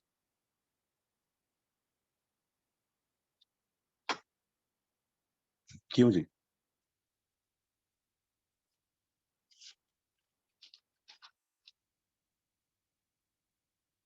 तो रेडिएशन इस तरह से हमारे यहाँ पहुंचती है। क्यों बच्चों? तो ये जो सूरज से जमीन तक हीट पहुंच रही है, वो सूरज से जमीन तक हीट 1.2 अदर पहुंचती है in without the help of medium in the form of waves. अब इस चैप्टर के इस हिस्से में ना बच्चों दो बड़े सिंपल फैक्ट्स हैं। फैक्ट नंबर 1 क्या है वो? फैक्ट नंबर 1 कि जितनी भी डल या ब्लैक सरफेसेस हैं, डल या ब्लैक सरफेसेस, आपके ख्याल से बच्चों ये डल या ब्लैक सरफेसेस, जी मैं आता हूं उस पहले, डल या ब्लैक सरफेसेस क्या ये अच्छे एब्जॉर्बर्स हैं हीट रेडिएशंस के या बुरे एब्जॉर्बर्स हैं? क्या लगता है आपको? तो डल या black surfaces are good absorbers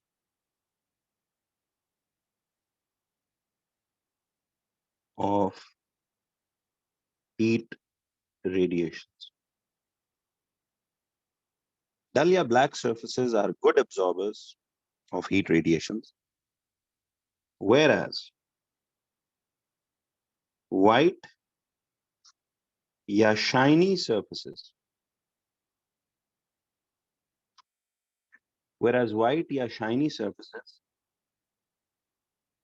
are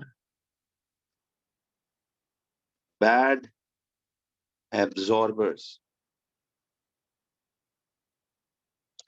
अच्छा वैसे एक बात बताइए बच्चों, अकल से सोच के बताना, जो चीज बैड एब्जॉर्बर है वो रिफ्लेक्टर कैसी होगी? या वो गुड रिफ्लेक्टर नहीं होनी चाहिए? तो bad absorbers, in other words good reflector, ये एक ही बात है। स्लैश का मतलब है ऑल्टरनेट मीनिंग। तो व्हाइट या shiny surfaces are bad absorbers या good reflectors of heat radiations.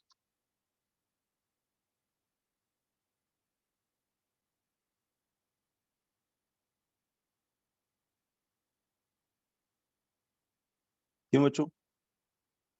Ji previous page.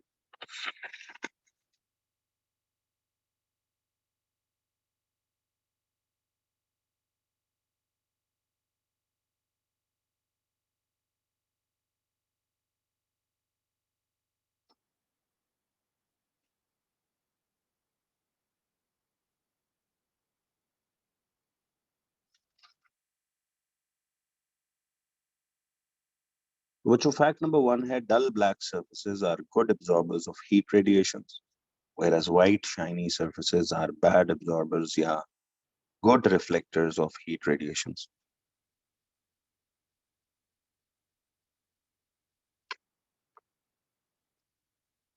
क्यों जी?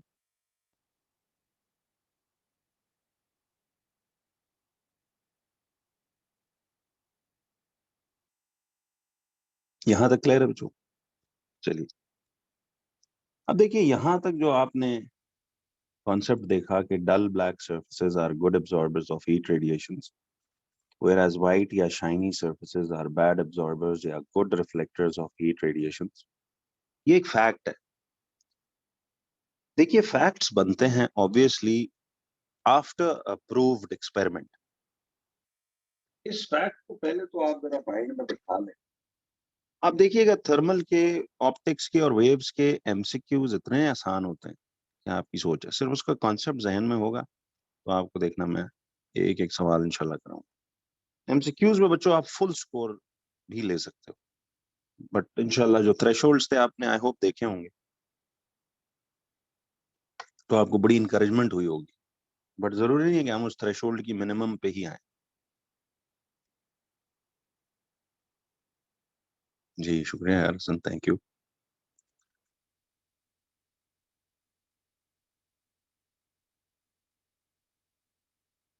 तो अब देखिए बच्चों के हमारे पास फैक्ट नंबर 1 है कि dull black surfaces are good absorbers of heat radiations, whereas white shiny surfaces are bad absorbers यानी in other words good reflectors of heat radiation. अब इसके लिए क्या एक तजुर्बा है, what is the experiment to show, experiment to prove fact number 1। अब वो क्या तजुर्बा है जो फैक्ट नंबर 1 को साबित करता है? ठीक है, experiment to prove fact number 1।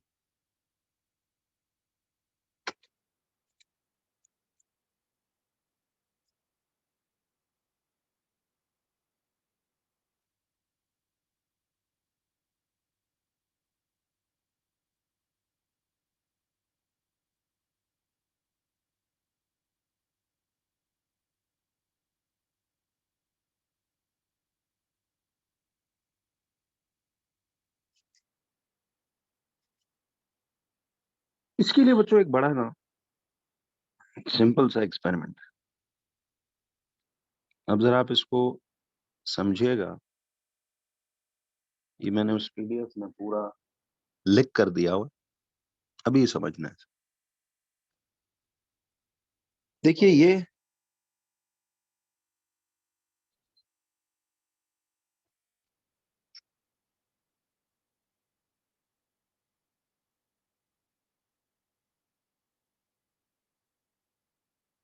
यहां ना हम एक ब्लैक पेंटेड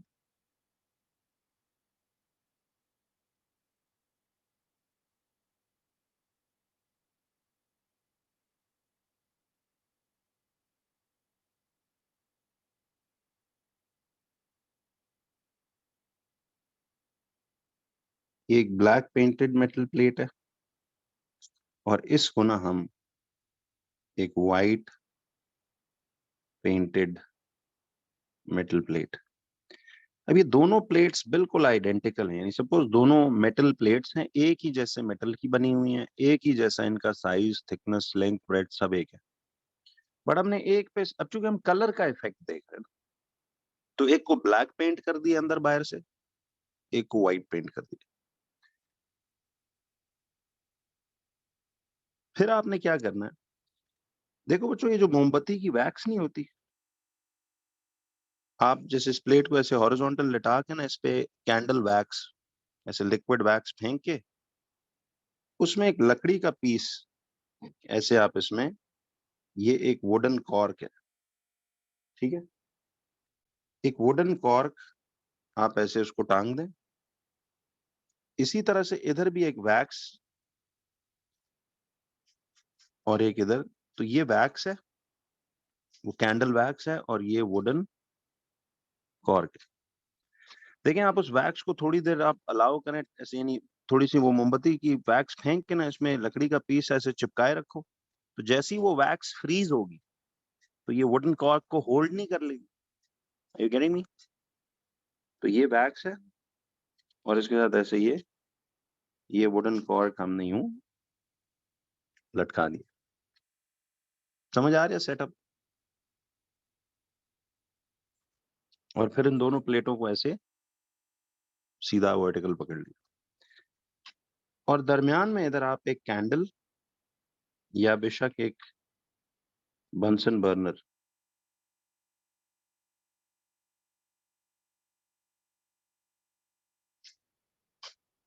वो प्लेस करना, ठीक है।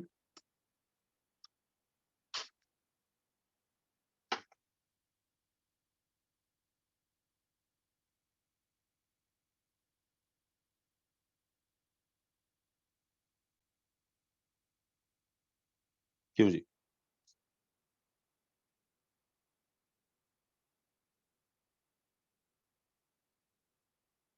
ठीक है, तो दरमियान में हम एक बंसन बर्नर प्लेस कर देते। नाउ व्हाट विल हैपन,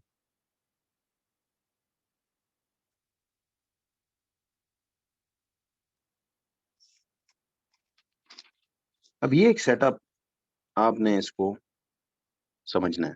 लिखो मेरे को मत, सिर्फ सुनो और समझो, वो सब पीडीएफ में लिखा हुआ है। तो अब क्या होगा कि देखिए हमने इधर से ऐसे दो मेटल प्लेट्स यूं ली इन्हें ऐसे प्लेस किया, वैक्स लगा के वुडन कॉर्क्स जोड़ी और एक बिल्कुल एग्जैक्ट मिडल में एक बंसन बर्नर रख दिया। जरा बताइए बच्चों कि अब होगा क्या? थोड़ी देर के बाद आपको ऑब्जर्वेशन क्या दिखेगी इसमें? Can anybody tell me? कि थोड़ी देर के बाद आप देखेंगे कि ये जो ब्लैक पेंटेड मेटल प्लेट है ना, इसकी ये वैक्स पिघल के और ये वुडन कॉर्क ऐसे नीचे गिर जाएगा, जबकि ये जो व्हाइट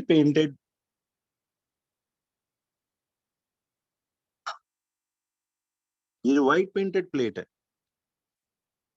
इसकी ये वैक्स पिघलेगी नहीं और ये कॉर्क इंटैक्ट रहेगा।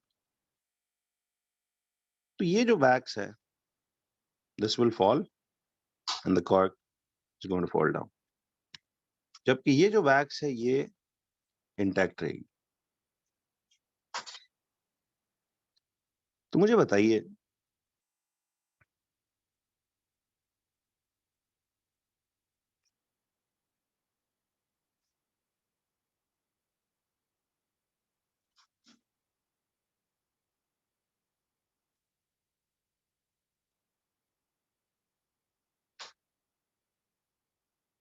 कि कभी मेल्ट नहीं होगी, मकसद ये है कि काफी टाइम बाद तो जाहिर है can melt and fall down, लेकिन कंपेयर करें अगर आप कलर्स को, तो ये ब्लैक पेंटेड मेटल प्लेट की जो वैक्स है ये बहुत जल्दी पिघल के कॉर्क गिर जाएगा, बट ये व्हाइट वाले की कॉर्क कायम रहेगी काफी टाइम।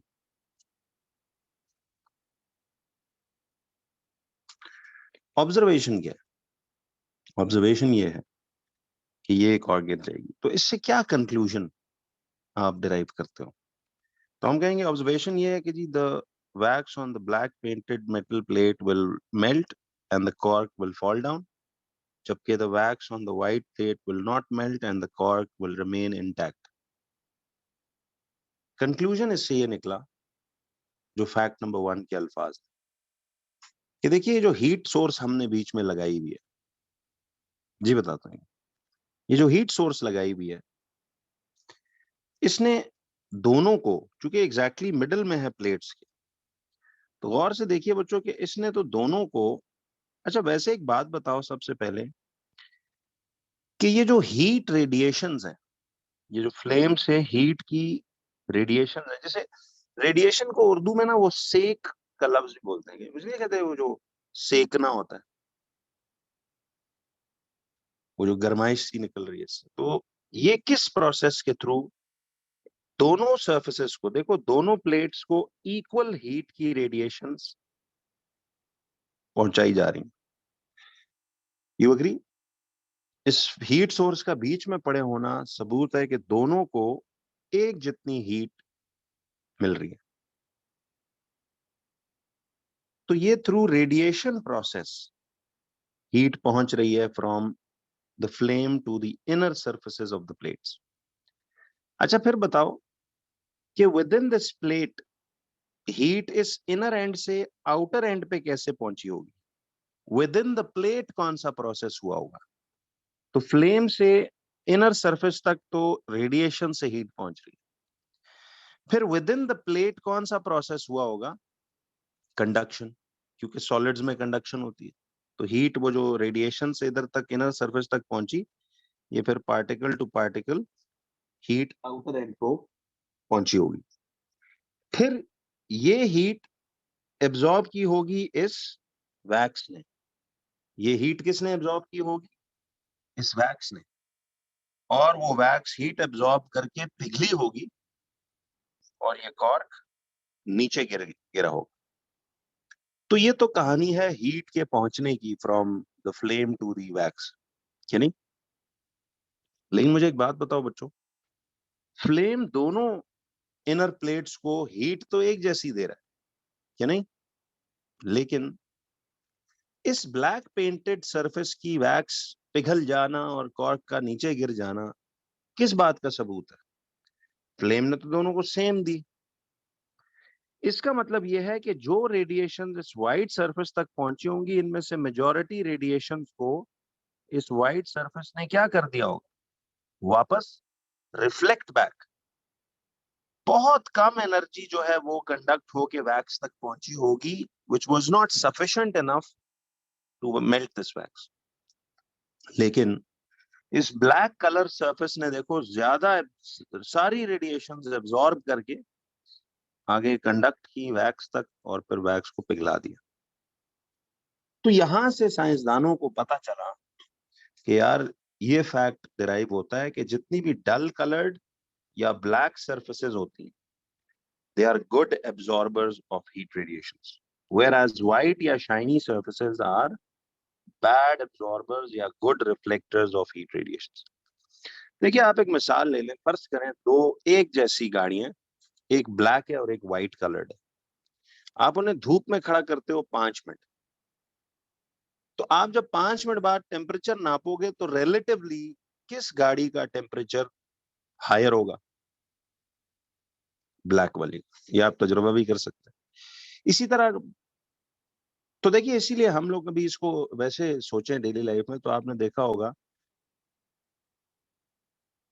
जी बिल्कुल, फैसल मस्जिद की बात आपने की है, बिल्कुल सही है। तो ये जो कपड़ों का भी हमारा सिलेक्शन है, वैसे तो देखिए मर्जी है, लोग काले कलर की शलवार कमीज भी गर्मी में पहनते हैं, मर्जी है उनकी, पहन सकते हैं। बट मैं एक बात कर रहा हूँ, वैसे साइंटिफिकली आप जब भी इन कंपैरिजन देखोगे तो आपने इसलिए देखा है कि समर्स में थोड़े लाइट कलर्स की क्लोथिंग लोग करते हैं, ठीक है, ताकि बाहर से जो हीट है वो एब्जॉर्ब कम हो, रिफ्लेक्ट ज्यादा हो। और सर्दियों में आपने देखा लोग ज्यादातर डार्क कलर्ड क्लोथिंग इस्तेमाल करते हैं। फिर आपने मिसाल लिए जो घरों के पेंट वगैरह देखे होंगे कि जितने भी गर्म इलाके होते हैं उनमें यू मस्ट हैव सीन बाहर नॉर्मली व्हाइट या कोई लाइट रंग का पेंट किया जाता है ताकि ज्यादा से ज्यादा हीट को रिफ्लेक्ट बैक किया जाए। ठीक है, आपने अक्सर देखा वो छतों को लोग व्हाइट पेंट कर देते हैं, देसी तरीका करना हो तो छतों को बाहर से वो रूफ टॉप को व्हाइट पेंट कर देते हैं, ठीक है, ताकि जो है वो मेजॉरिटी हीट रिफ्लेक्ट बैक हो। तो ये बेसिकली एक फैक्ट है कि जो डल या ब्लैक सर्फेसेस होती हैं दे आर गुड एब्जॉर्बर्स, और जो व्हाइट या शाइनी सर्फेसेस होती हैं दे आर बैड एब्जॉर्बर्स। वो लुक जो आप कह रहे हो ना कि जी वो जो काली लुक लगाते हैं साइड पे, जैसे वो एकेडमी की लेफ्ट साइड की जो वॉल है वो लुक लगी हुई है, वो लुक इसलिए लगाते हैं, वो तो उसका मकसद तो वो सेम को प्रिवेंट करना होता है, वो जो पानी नहीं एंटर कर जाता दीवारों में और फिर वो पेंट उखड़ने लगता है। एक तो उसका पर्पस वो उसके लिए होता है कि वो सेम प्रिवेंट की जाए कि बारिश का पानी या वैसे पानी अंदर सीपन ना करे, क्योंकि उस मतलब एकेडमी की बिल्डिंग के बिल्कुल साथ वॉल टू वॉल जुड़ी हुई एक और बिल्डिंग बननी है, तो वो फिर बाद में उसमें पानी अंदर जाके सीपन करता रहता है और फिर वो पेंट खराब करता रहता है, तो उसका मकसद तो वो है, ठीक है। लेकिन जनरली जब हम बात करते हैं तो ये इसलिए किया जाता है। जी मैं इस पे आता हूँ कि अगला फैक्ट क्या है। तो ये कहानी बच्चों आपको समझ आई कि देखिए the flame provides equal heat to both the plates, but the black surface absorbs more of that radiation and the white surface reflects the majority radiations, बहुत थोड़ी आगे पहुंचाता है वो। तो इससे पता चला कि ब्लैक सर्फेसेस अच्छे एब्जॉर्बर्स हैं। जी बिल्कुल, वो इंसुलेशन टाइल्स भी लगाते हैं लोग रूफ पे, फोमिंग भी करते हैं, वो आजकल टेक्निक आई हुई है काफी, तो फर्क पड़ता है उन चीजों से जाहिर। अब जरा आइए बच्चों, फैक्ट नंबर 2। अभी चैप्टर बिल्कुल एंड पे ऑलमोस्ट आ गया हुआ है। इतनी सी ऐसी सी कहानी है। चैप्टर 4 तो निहायत आसान, 5 में एक फॉर्मूला है, 6 में 5 6 को मिला के पढ़ाता हूँ मैं। उसमें वही केमिस्ट्री की चैप्टर 2 की याद है, हीटिंग कूलिंग कर्व्स, वही सारी स्टोरी है, सिर्फ एक फॉर्मूला नया है। अब आ जाइए फैक्ट नंबर 2 पे। जी बिल्कुल, जी सर, वो उसका अब पॉइंट आएगा।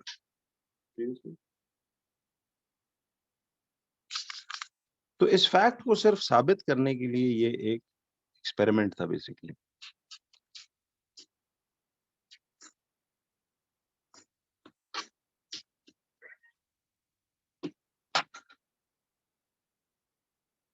हो गया।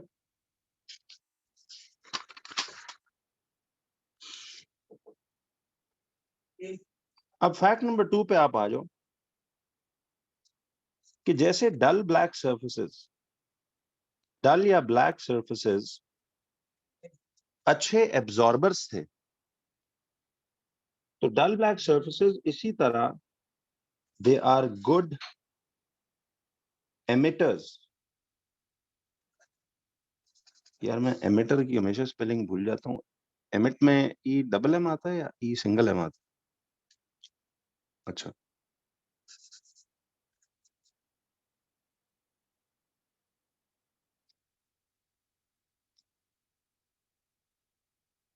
तो देखिए डल या black surfaces are good emitters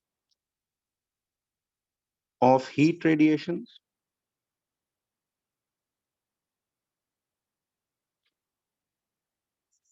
whereas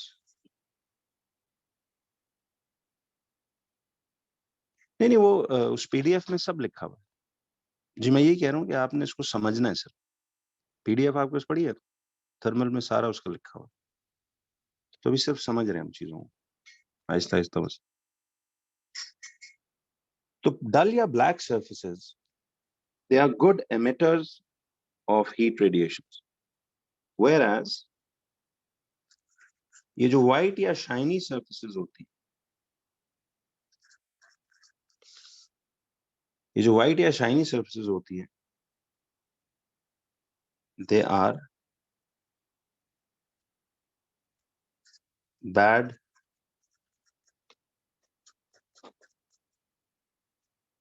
emitters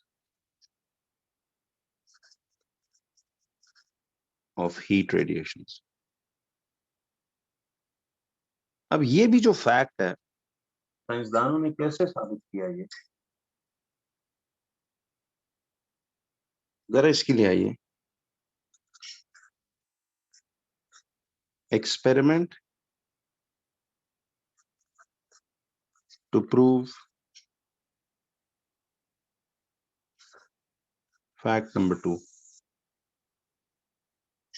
experiment to prove fact number 2। तो बच्चों जरा अब आपने ये देखना है कि पहला फैक्ट तो ये है कि डल या black surfaces are good emitters of heat radiations, जबकि व्हाइट या shiny surfaces are bad emitters of heat radiations. तो अब इसकी एक्सपेरिमेंट क्या है टू प्रूव फैक्ट नंबर 2?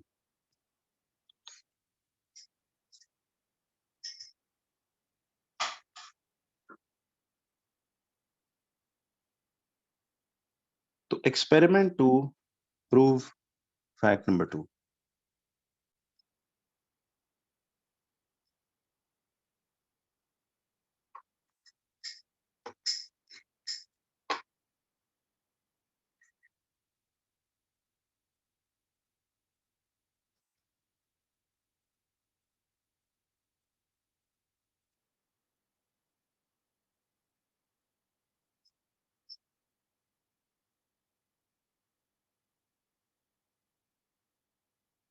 अब देखिए इसके लिए ना बात अब हो रही है एमिशन की। अच्छा, एमिट करने का मतलब एब्जॉर्ब करना होता है या रिलीज? बताइए, एमिट करने का क्या मतलब है? तो देखिए आसान बात है, बिल्कुल सही है, रिलीज करना। Emit means to release. तो अब देखें, see what we have to do is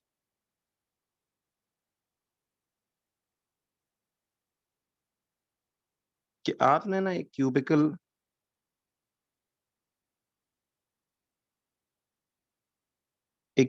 tank सा ऐसे आप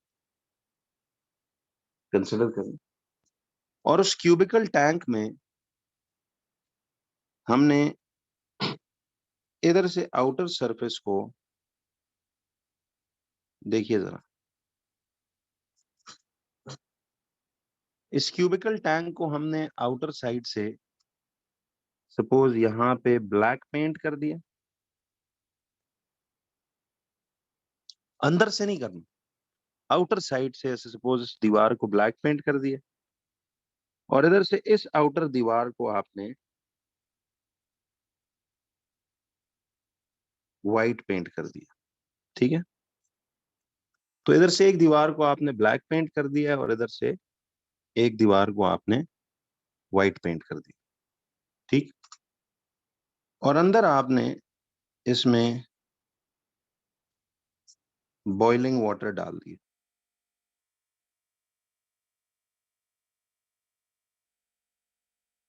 आपने इसमें बॉइलिंग वाटर डाल दिया। तो आपने क्या किया कि इस साइड को ब्लैक पेंट कर दिया, इस साइड को व्हाइट पेंट कर दिया, बट आउटसाइड से अंदर उबलता पानी आपने डाल दिया।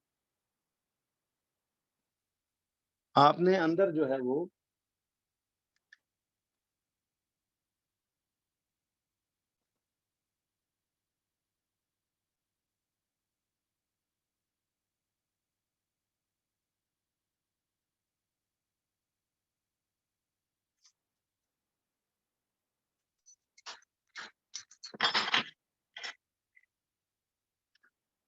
तो आपने इधर से ब्लैक पेंट कर दिया और इधर से व्हाइट पेंट कर दिया, और अंदर आपने डाल दिया black, sorry, boiling water.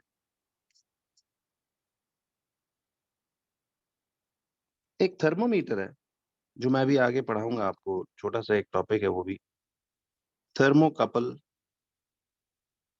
Thermometer.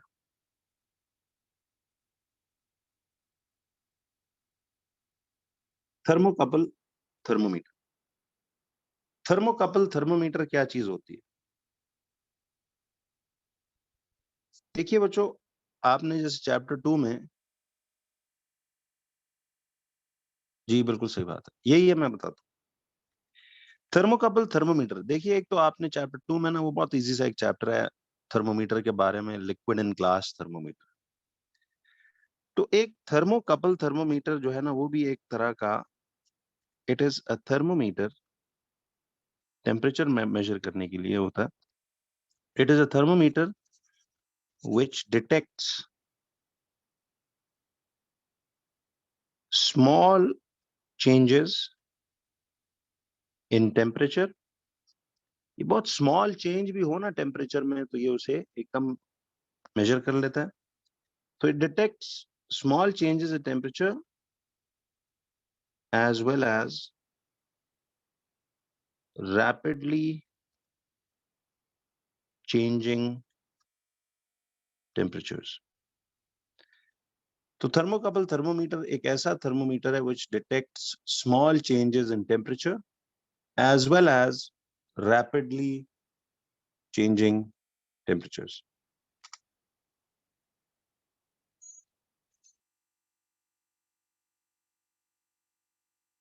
Exactly exactly।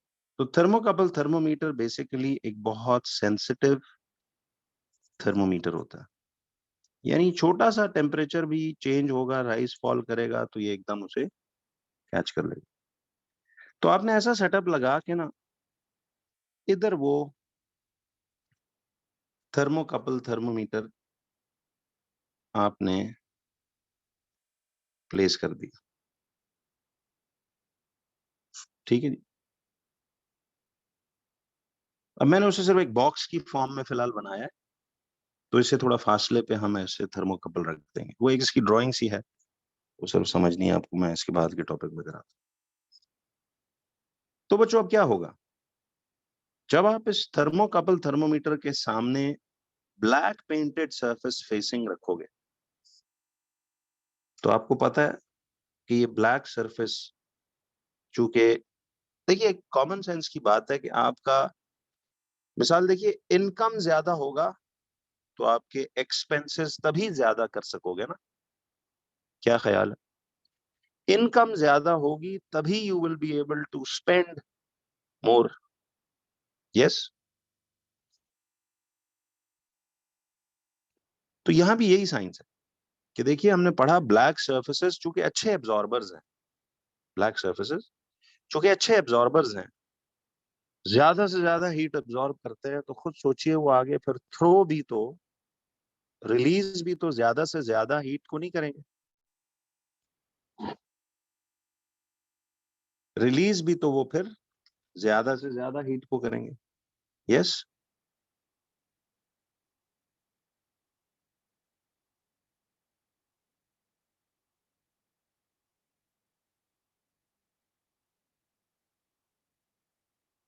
तो अब जरा देखिए, देखिए आप पूछ रहे हो कि ऐसा क्यों होता है। देखिए तो सिंपल सी बात है, क्योंकि ब्लैक सर्फेसेस का हमने अभी ऊपर देखा कि जी वो ज्यादा हीट एब्जॉर्ब कर रहे हैं। तो जितनी हीट एब्जॉर्ब वो ज्यादा करेंगे, जाहिर है तभी तो वो फिर उस परले एंड से हीट को बाहर थ्रो आउट भी तो फिर ज्यादा से ज्यादा कर सकेंगे, कि नहीं। तो अब अगर मैं इस ब्लैक पेंटेड सरफेस को इस थर्मोकपल के सामने प्लेस करता हूं, तो आप देखोगे कि थर्मोकपल थर्मोमीटर पे टेम्परेचर रीडिंग एकदम बहुत ज्यादा राइज कर जाएगी या फॉल, बताइए।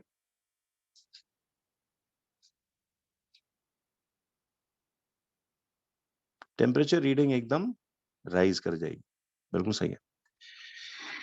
और अगर मैं इसको फेर के इस वाइट पेंटेड सरफेस को थर्मोकपल के सामने लाऊं, तो क्या होगा।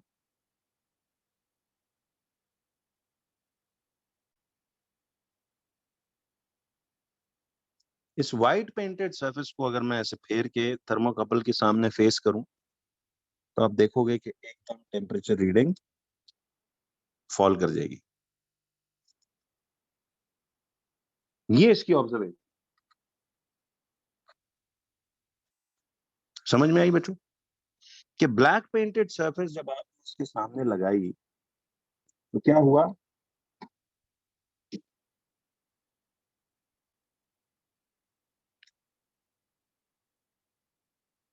कि the reading on the thermocouple will instantly rise. और जब आपने व्हाइट सरफेस को सामने लगाया,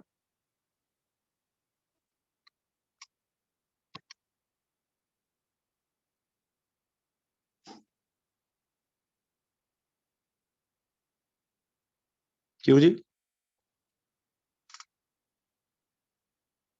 तो ऑब्जर्वेशन ये था कि जी ब्लैक पेंटेड सरफेस को जब थर्मोकपल के सामने लगाया गया तो रीडिंग एकदम राइज कर गई।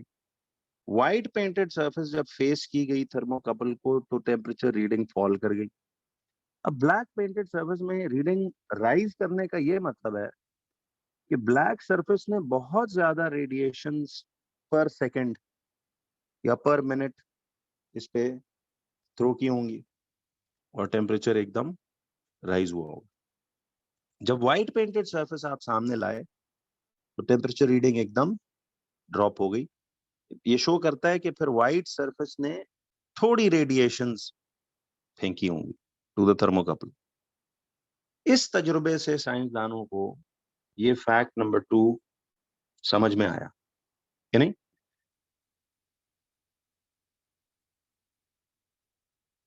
नहीं नहीं नहीं, असल में देखिए वजी इसमें हो ये रहा है कि ये गर्म पानी को पहले तो प्लेट, ये जो सरफेसेस का इनर साइड है, यहाँ से through the wall of this cube तो कंडक्ट होके हीट बाहर आ रही है। ये गर्म पानी से हीट एब्जॉर्ब कर रहे हैं ना ये सरफेसेस, समझ आई, बाहर कहीं से नहीं। ये गर्म देगा ना, अंदर बॉइलिंग वाटर डाला है तो बॉइलिंग वाटर से ये दोनों प्लेट्स ये हीट एब्जॉर्ब कर रही हैं। और अब क्या हो रहा है कि वो फेंक रही हैं उसे बाहर, रेडिएट कर रही हैं। तो ब्लैक सरफेस ज्यादा रेडिएशन थ्रो कर रहा है, इसीलिए टेम्परेचर रीडिंग राइज कर गई।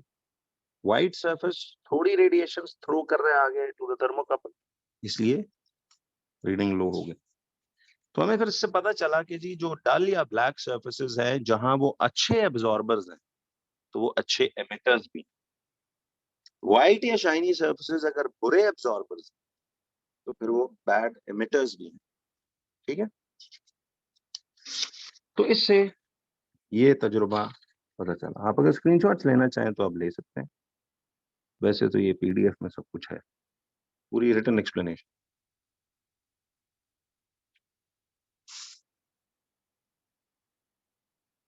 तो अब इस चैप्टर के ना 2 छोटे से टॉपिक्स हैं, जरा देखिए। आपको ना एक अक्सर क्वेश्चन आता है, अब अगर ये थ्योरी सेक्शन होता तो ड्रॉ करने को आता, बट एमसीक्यू सेक्शन में इसे पहचानना आना चाहिए। अगर ड्राइंग आती होगी तो ही पहचान पाएंगे। एक एफएक्यू है, जो कि कॉन्सेप्ट हम सिर्फ देखिए एग्जाम पास करने के लिए नहीं कर रहे, बल्कि थ्रू आउट आगे भी हमने करना है। तो सवाल है, ड्रॉ द डायग्राम ऑफ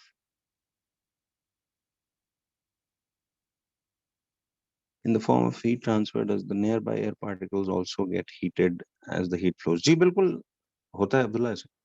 जाहिर है एयर उससे कनेक्टेड है तो वो तो हीट अप होके राइज अपवर्ड कर जाएगी। रेडिएशन साइड वाइज ट्रैवल कर, नहीं? अच्छा अब सवाल है, draw the diagram of thermocouple thermometer.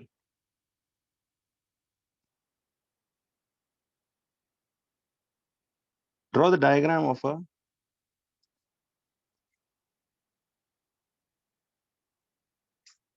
Ji shiny absorb भी कम करता है, रिलीज भी कम करता है। डल या ब्लैक सर्फेसेस एब्जॉर्ब भी ज्यादा करते हैं, रिलीज भी फिर ज्यादा करते हैं। और ये ऑब्वियस है ना कि देखें जब वो एब्जॉर्ब डल ब्लैक सर्फेसेस ज्यादा करेंगी तो जाहिर है परले एंड से थ्रू भी ज्यादा करेंगी, है नहीं?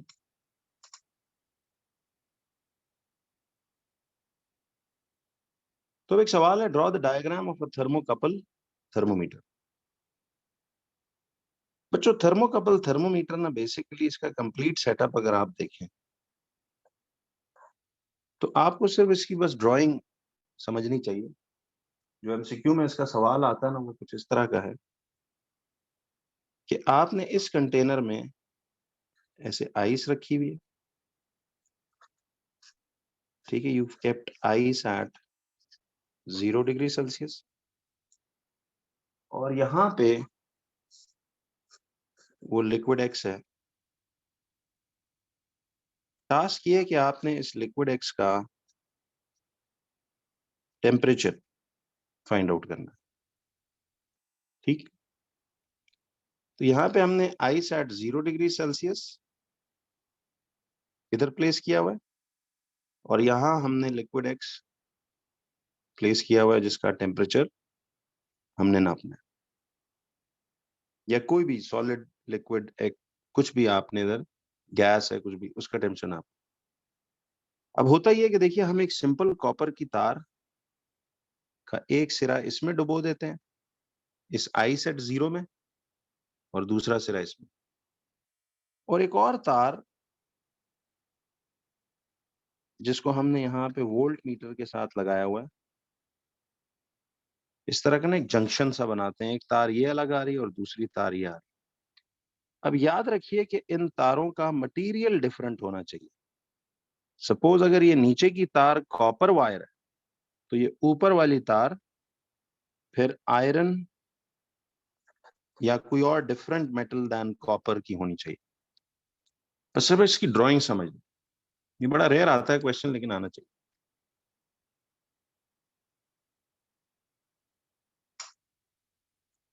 अब ये ice eight 0 degree Celsius act करता है एज अ कोल्डर जंक्शन। देखिए हमने ये जो तार का जंक्शन बनाया हुआ ये पूरा कोल्डर जंक्शन, यानी ये जो डॉट्स हमने बनाया ये जो तार का ऐसे ट्विस्ट करके हमने रखी है ये कोल्डर जंक्शन, और ये जो तार का इस इलाके में यहाँ पे इस लिक्विड एक्स में या जो भी बॉडी है उसमें जुड़ा हुआ है, this is a hotter junction. तो यहाँ दो बातों का थर्मोकपल में ख्याल रखना पड़ता है कि एक तो जंक्शंस के टेम्परेचर्स डिफरेंट हो।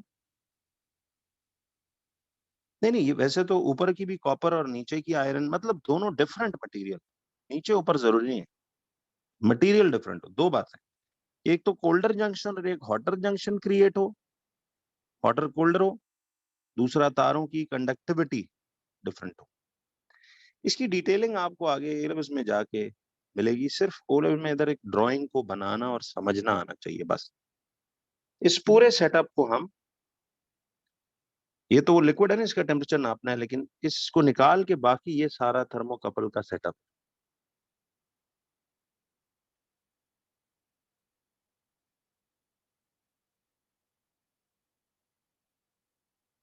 नहीं कोई फॉर्मूला में चाहिए भी नहीं, टेम्परेचर का तो कोई फॉर्मूला नहीं चाहिए,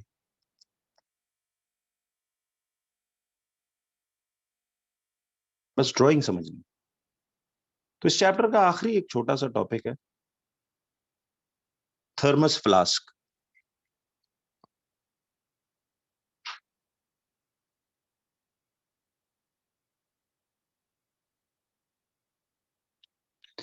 नहीं वो जो रूबा आप फॉर्मूला की बात कर रहे हो ना, मैंने चैप्टर 2 में उसका यूनिटरी मेथड सिखाया हुआ। यूनिटरी उसका ज्यादा इजी है, वो चेक किया आपने? उसको फॉर्मूला से करने की कतन जरूरत नहीं, फॉर्मूला हमें कंफ्यूजिंग ही लगता है उसमें, तो आप उसमें यूनिटरी लगाएं, तो आप देखेंगे बहुत इजीली उसमें एक्सप्लेन किया हुआ है। तो एमसीक्यूज में आ जाता है तो उसके करेंगे सवाल। थर्मल के देखिए मैंने चैप्टर 1 2 सिर्फ इसलिए वीडियो में भेजे थे कि वो सारी पीछे केमिस्ट्री है और उसमें सिंपल से प्रैक्टिकल ड्राइंग्स वाले एक्सपेरिमेंट से छोटे छोटे थर्मोमीटर से रिलेटेड, तो मैंने कहा वो आपके पास ड्राइंग का रेफरेंस है। बाकी ये मैं आपको जरा, क्योंकि थोड़ी साइंस थी इनमें, तो इसलिए चैप्टर 3 से आगे समझा रहा हूँ।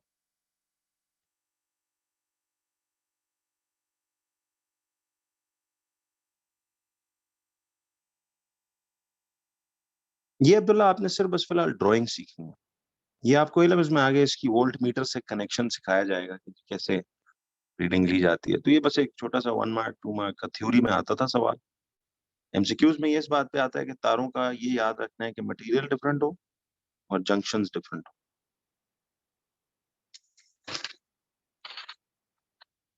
तो the last topic of this chapter is,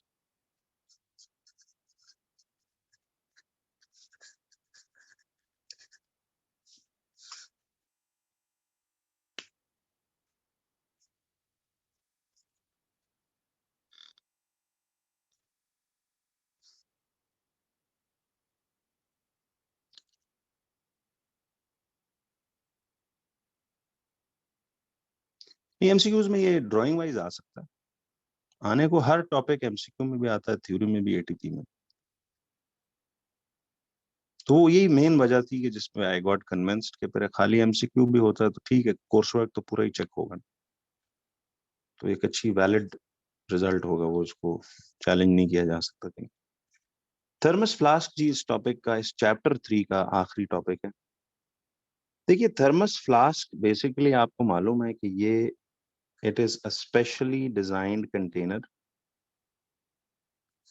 ठीक है, it's a specially designed container जिसका फंक्शन क्या होता है वैसे, which maintains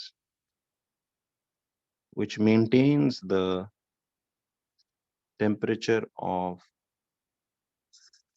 the liquid placed in it.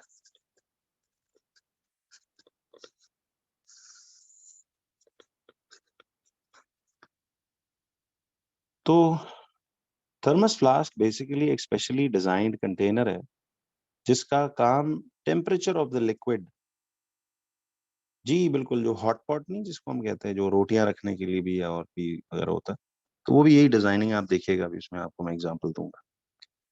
तो ये बच्चों थर्मस फ्लास्क एक स्पेशली डिजाइंड कंटेनर है जिसका काम टेम्परेचर को मेंटेन करना है ऑफ द लिक्विड जो उसमें प्लेस्ड है।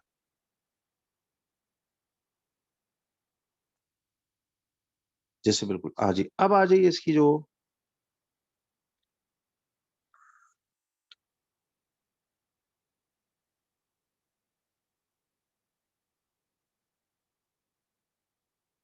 ऐसा ही एक कंटेनर होता है जी।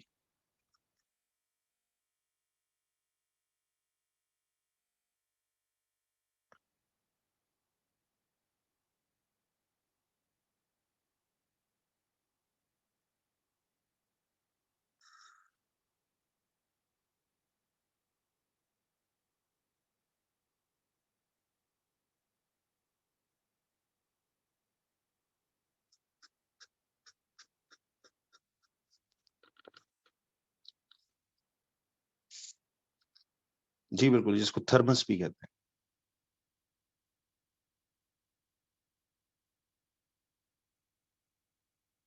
वैसे ईमानदारी से बताओ, इस चैप्टर में अब तक कुछ मुश्किल लगी बात, मतलब कोई टेक्निकल बहुत ज्यादा?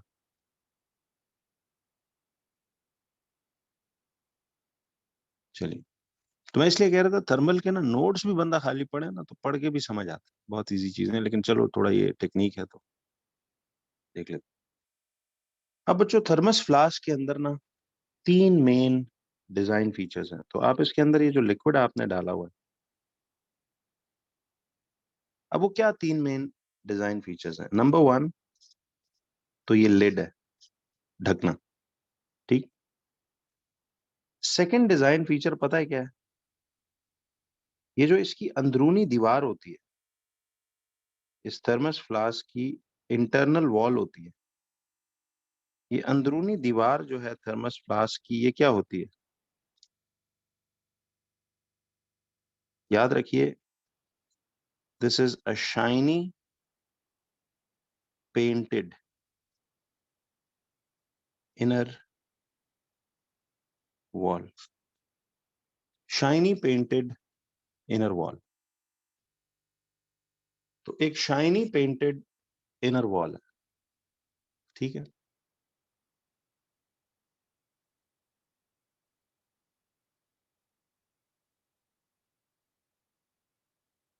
शाइनी पेंटेड इनर वॉल,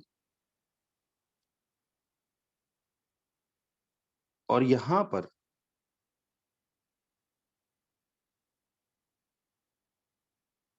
ये जो इसकी ये डबल वॉल सी है, यहां पे याद रखिए इसे लैगिंग कहते हैं। लैगिंग बेसिकली फोम, जो फोम सा लगा होता है, ठीक है। तो इस इलाके में या देयर इज लैगिंग यानी फोम, और लैगिंग स्लैश फोम लिख लेते हो, मतलब वही है, या ब्रैकेट डाल दें कि लैगिंग मतलब फोम, या फिर वैक्यूम इज एस्टैब्लिश्ड। ये तीन, जी जी कोई बात नहीं, यहां तक पीछे तक तो नाम हो गया ना।